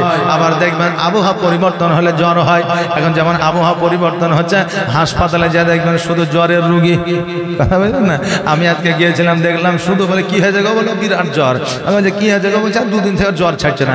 আর শুধু বুঝলেন ওই ছেলেগুলো রক্ত পরীক্ষা করে, ল্যাবের ছেলেগুলো দৌড়ে বেড়াচ্ছে, শুধু রক্ত টেনে বেড়াচ্ছে যে তার কি হয়েছে, নিউমোনিয়া টাইফয়েড হয়েছে না কি জ্বর হয়েছে, কথা বললেন না? তা আবহাওয়া পরিবর্তন হয়েছে, এই জন্য জ্বর হয়েছে। আবহাওয়া পরিবর্তন হলে জ্বর হয় অনেক মানুষকে। তবে আপনি মনে করবেন যে আবহাওয়া পরিবর্তন হয়েছে তো জ্বর হয়েছে, চুপচাপ বসে থাকবো, ওগুলো হবে না। কারণ এখনকার যুগ জামানা আলাদা, কথা বুঝলেন না? আগে জ্বরে মানুষ মারা যেত না, এখন জ্বরে মানুষ মারা যাচ্ছে। জি যাচ্ছে না, যাচ্ছে না, যাচ্ছে। অতএব বসে থাকলে হবে না। বিজ্ঞানিক পদ্ধতিতে আপনি চাল খেয়েছেন, ডাল খেয়েছেন, মোবাইল ব্যবহার করছেন, যে জামাটা পরছেন সেটাও ব্যবহার করছেন, পানি খেয়েছেন, তাহলে এই বিজ্ঞানিক পদ্ধতিতে, এই বৈজ্ঞানিক যুগে আপনার কোনো রোগ হলে প্রাথমিকভাবে আপনার আগে চিকিৎসা করাতে হবে। কথা কি বুঝতে পারলেন? আগে ট্রিটমেন্ট করাতে হবে। আপনি যতই নজর লাগা হোক, যাই হোক, ওঝা টোজার কাছে এখন অত যাওয়া যাবে না। আবার এমনও রোগ আছে ওঝার কাছে না গেলে ভালো হয় না। জি, কেমন রোগ? যেমন নজর লাগা, যেমন পায়খানা হওয়া, যেমন আপনার পেটে লাগা, হ্যাঁ, যেমন আপনার বুক ধড়ফড় করা, এগুলো অনেক সময় দেখবেন ওঝার কাছ থেকে ভালো হয়ে যায়। জি হ্যাঁ, আগেকার মানুষ শিখিয়ে দিয়ে গেছে, ওরা জানে। তাহলে একবারে যে বিশ্বাস করা যাবে না তা নয়, কিন্তু আপনার প্রাথমিক চিকিৎসা হবে বিজ্ঞানিক পদ্ধতির চিকিৎসা। আপনার ডাক্তারের কাছে যাইতে হবে। দেখা গেল ভালো হয়েছে না, তখন আপনি যান, দেখবেন যদি সারে ওর ওসিলায় হয়তো আপনার রোগটা আল্লাহ ভালো করবে। জোরে বলেন সুবহানাল্লাহ। বাবজি ভাইরা, তো এবার কয়েকদিন নবী যে বাইরে গেছে, বাইরের আবহাওয়া এই জন্য জ্বর হয়ে গেছে। তো এই জন্য 3টা রোগ যদি মানুষকে হয়, তো এই 3টা রোগ হচ্ছে সুন্নাতি রোগ, আর এই 3টা রোগই হচ্ছে জান্নাতি আলামত। জোরে বলেন সুবহানাল্লাহ। কি কি? 1 নম্বর হলো সর্দি লাগা, যাকে দেখবেন ঘন ঘন সর্দি লাগে, এটা হচ্ছে জান্নাতি রোগ। 2য় নম্বর হলো জ্বর হওয়া, দেখবেন ঘন ঘন জ্বর হয়, এটা হচ্ছে জান্নাতি রোগ। আর 3য় নম্বর হচ্ছে পেটে লাগা, এই যদি দেখবেন ঘন ঘন তার পেটে লাগে, এটা হচ্ছে জান্নাতি রোগ এবং সুন্নাতি রোগ। এই রোগটা আমার রাসূল পাক সাল্লাল্লাহু তাআলা আলাইহি সাল্লামের একটু ঘন ঘন হতো, এই জন্য এই রোগটা হচ্ছে সুন্নাতি রোগ। জোরে বলেন সুবহানাল্লাহ। এই আমার বাবা যে ভাইরা, আমার নবী পাক সাল্লাল্লাহু তাআলা আলাইহি ওয়াসাল্লামকে জ্বর হয়ে গেল। হালিমা বলতেছে, মুহাম্মদ আর তোমাকে ছাগল বকরি চড়াতে যাইতে হবে না, আর তোমাকে ছাগল বকরি চড়াইতে পাঠাবো না। এই জন্য পাঠাবো না, তোমার শরীর খারাপ হয়ে যাচ্ছে, তোমার যদি কিছু হয়ে যায় আমি মা আমিনাকে জবাব দিতে পারবো না, আমিনার সম্মুখে আমি যাইতে পারবো না। আমার নবী যে শুয়ে আছে, একটা কাপড়ে যেন পানি দিয়া আমার নবীজের মাথার উপরে দিয়েছে। জুমরা মন ভারী করে একলাই ছাগল চড়াতে গিয়েছে। এবার ছাগল চড়াতে যাওয়ার পরে এবার সব জীবজন্তু বাহির হয়ে এসেছে। আসার পরে দেখছে নবী নাই, নবী নাই, নবীকে যেন দেখা যায় না। নবী চাইতেন ছাগল বকরি চড়াইতে, জীবজন্তু আমার নবীকে দর্শন করতে, এই জন্য দর্শন করতে যে আমার নবীকে যে একবার দেখে নিল, চাহে স্বপ্নে হোক চাহে ডাইরেক্ট হোক, যে একবার আমার নবীকে দেখে নিল, তার জন্য জাহান্নাম হারাম হয়ে গেল। গেল। জোরে বলেন সুবহানাল্লাহ। আমার নবীজি 2 থেকে 3 দিন ছাগল বকরি চড়াইতে যায় না। এইদিকে জুমরা বলতেছে মা গো, আমার ভাই ছাড়া ছাগল বকরি চড়াইতে আমাকে ভালো লাগে না, আমার ভাই না গেলে আমি যাব না। এই বলে আপনার বাড়িতে সকল ছাগল বকরিগুলোকে বেঁধে রেখেছে। এইদিকে জঙ্গলের মধ্যে সব পশুরা চিন্তা করেছে ছাগলও তো নিয়ে আসে না, মোহাম্মদকে তো আর দেখাও হয় না, শেষবারের মতো আমরা দেখতে চাই, কেমন করে দেখব। এবার বাবাজি ভাইরা বাঘে বলতে যে শোন, একটা কাজ করলে দেখা যাবে। বলে কি কাজ?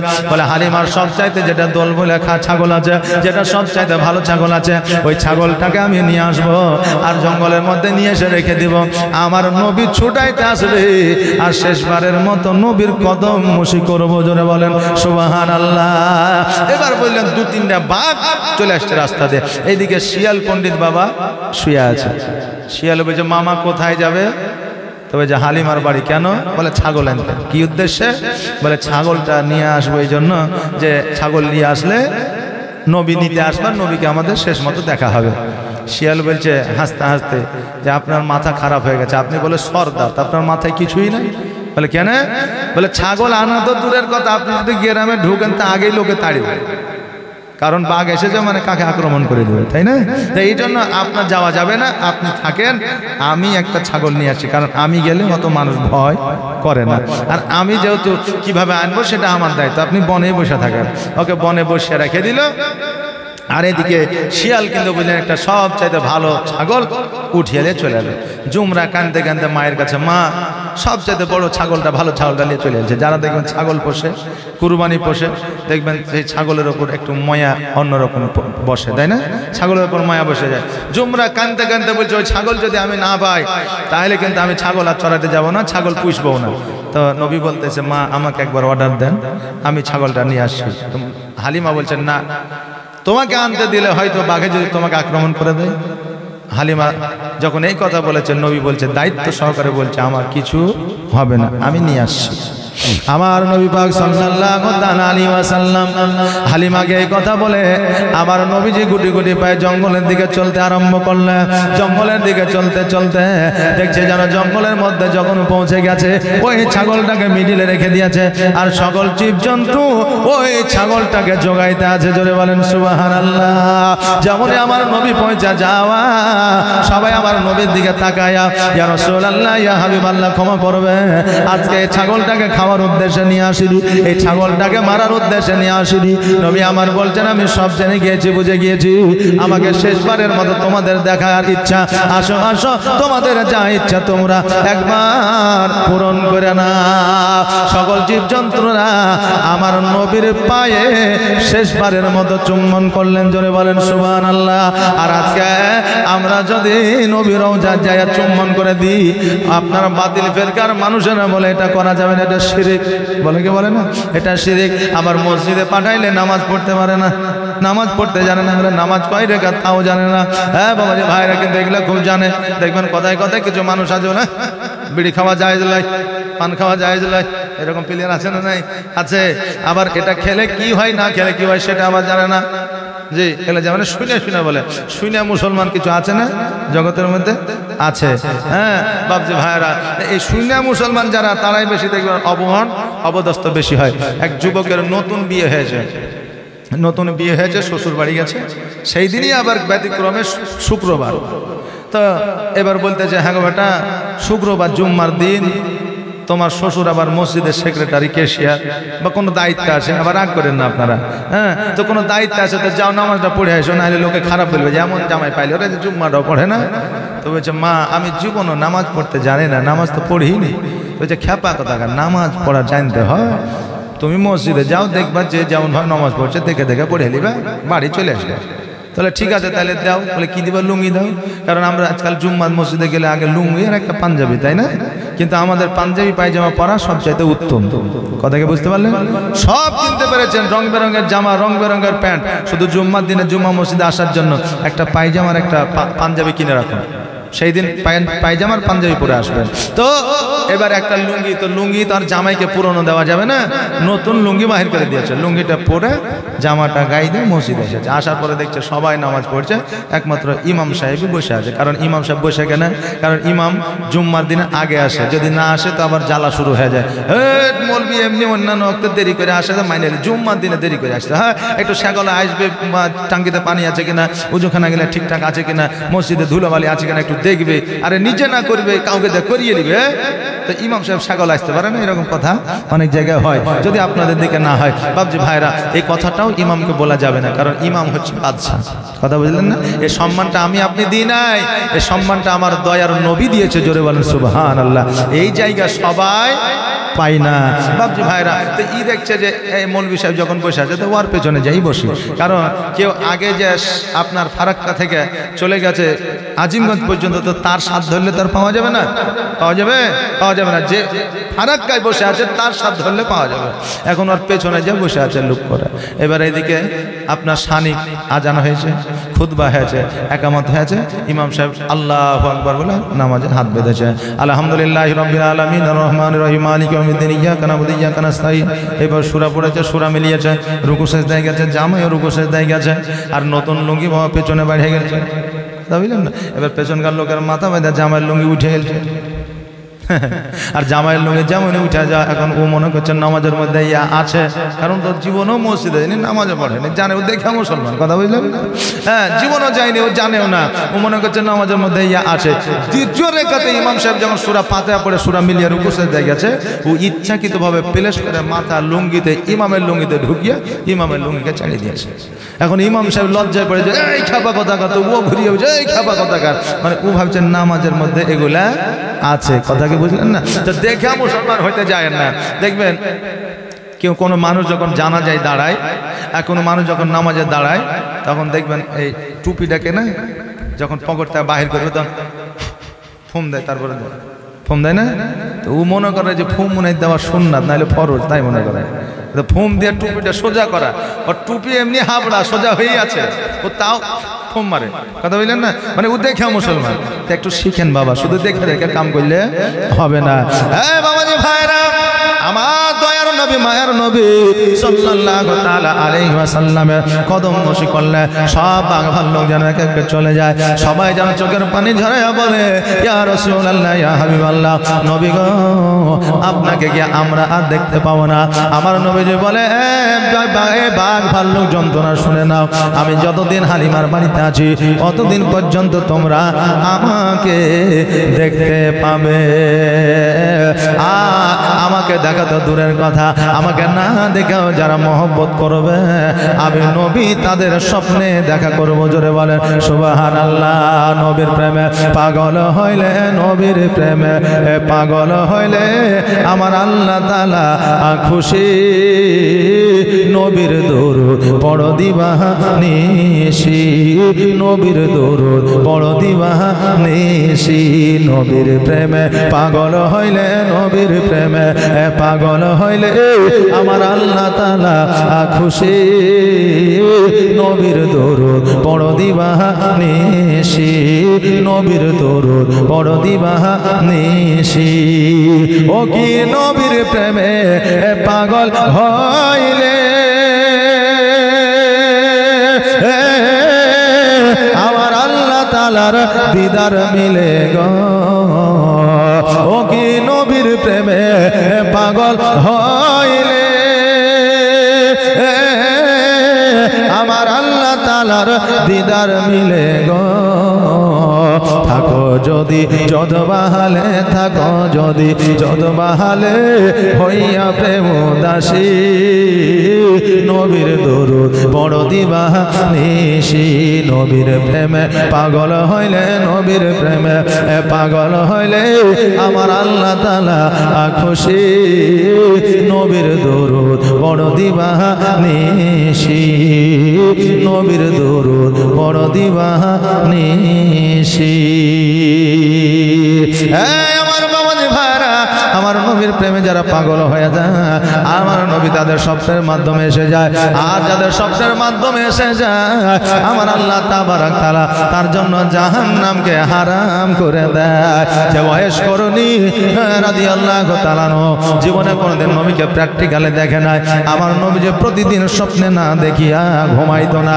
আলা হযরত নামে একজন আমাদের মুজাদ্দিদ দ্বীন আছেন, যিনাকে যে আলা হযরত নামে আমরা চিনি, যিনার নাম হলো ইমাম আহমদ রেজা বেরেলী শরীফে তিনার আপনার মাজার শরীফ।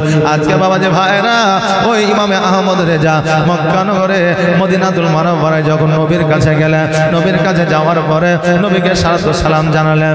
নবী আমার ডাইরেক্ট সালামের উত্তর দিলেন। ইমামে আহমদ রেজা নিজ কানে শুনলেন। শোনার পরে ইমামে আহমদ রেজা বললেন, ইয়া রাসূলুল্লাহ, ইয়া হাবিবাল্লাহ, নবী গো, আজকে আমি ভারতবর্ষে অতক্ষণ পর্যন্ত ফিরে যাব না যতক্ষণ পর্যন্ত আপনার দিদার না পাবো। জোরে বলেন সুবহানাল্লাহ।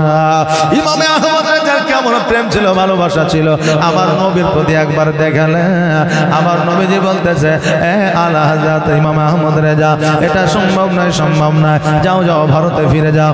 আমার ইমামে আহমদ রেজা বললেন, না না, ভারতে যাওয়া সম্ভব নয় যতক্ষণ পর্যন্ত আপনার চেহারা না দেখবো, যতক্ষণ আপনাকে দিদার না করব ততক্ষণ পর্যন্ত আমি ভারতবর্ষে ফিরে যাব না।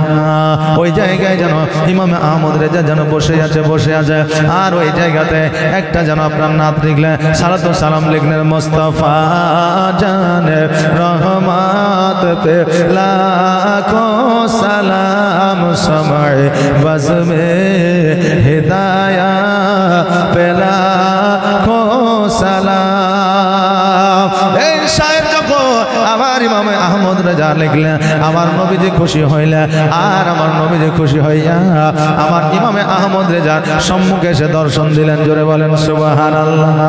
এইরকম নবীর প্রেমিক যদি আমরা হতে পারি, এইরকম নবী পাগল যদি আমরা হতে পারি, আমাদের জীবন ধন্য হয়ে যাবে। আমরা নবীজির জীবনী শুনব আর আমরা নবীজির জীবনী শোনার পরে নবীজির পথ অবলম্বন করে চলব, যাতে মওতের আগে পর্যন্ত নবীর একবার দেখা পেয়ে যায়। আর নবীর একবার দেখা পেয়ে গেলে আমাদের কবরের আযাব বন্ধ হয়ে যাবে। জোরে বলেন সুবহানাল্লাহ।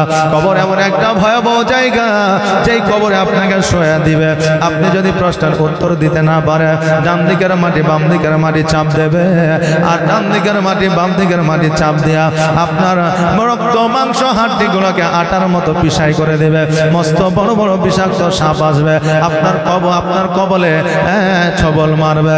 যেমন তেলে আপনার কোন রকমের বেগনি চপ ছেড়ে দিলে সম্মান করে যেমন কালো হয়ে পুড়ে যায়, তেমনি বাবা আপনার শরীরটা আপনার ঝাঁঝরা হয়ে যাবে, কালো পুড়ে যাবে। আবার পুনরায় আপনাকে জিন্দা করা হবে। এত যন্ত্রণা, এত কষ্ট সহ্য করতে পারবেন না। অতএব নবীকে প্রেম করিয়া সঠিক পথে আসিয়া আপনার জীবনকে পরিবর্তন করে। দেখবেন জগতের মধ্যে মানুষের অন্যায় করবেন, ওই মানুষটা হয়তো ক্ষমা করতে চায় না। হ্যাঁ, তুমি আমার এত বড় ক্ষতি করে দেয় না, তোমাকে জীবনে ক্ষমা করবো না। এমনও ভাই আছে যে নিজের ভাইকে মাটি দিতে যায়নি, এরকম আছে না? না, এলাকায় দেখা যায়। এমন আপনার লোক আছে যে ভাইয়ের ওপর এত রাগ যে নিজের ভাই নিজের মায়ের পেটের মাটি দিতে যায় না। কিন্তু আমার আল্লাহ বলছেন যে বান্দা, তুমি ভুল করেছো, তুমি জেনা করেছো, তুমি পাপ করেছো, আমার কাছে ইস্তেগফার পড়ো, দিল থেকে, অন্তর থেকে, মন থেকে আমি আল্লাহ তোমার জীবনের গুনাহগুলো মাফ করে দিব। জোরে বলেন সুবহানাল্লাহ। তাহলে আল্লাহর চাইতে দয়াশীল আর পৃথিবীতে কেউ আছে? জি, আমাদের জন্য কেউ থাকবে না। আমার আল্লাহ বলছে পৃথিবীতে সব চাইতে যদি নিঃস্বার্থে একজন কেউ ভালোবাসে, সেটা হচ্ছে মা। নিঃস্বার্থ, যার মধ্যে কোনো স্বার্থ নাই, সে মা আপনাকে ভালোবাসে। আর ওই মায়ের চাইতে ৭০,০০০ গুণ ভালোবাসে আমার আল্লাহ। জোরে বলেন সুবহানাল্লাহ। তাহলে আল্লাহকে জাহান্নামে দিবে বান্দাদের? স্বেচ্ছায় দিবে না। বান্দারাই নিজেই যখন জাহান্নামের রাস্তা খুঁজে নিবে, তখন তারা জাহান্নামে যাবে। আর যারা জান্নাতের রাস্তা খুঁজবে, তারা জান্নাতে যাবে। আজকে আমরা এই জায়গায় যারা বসে আছি, এটা হচ্ছে জান্নাতের বাগান।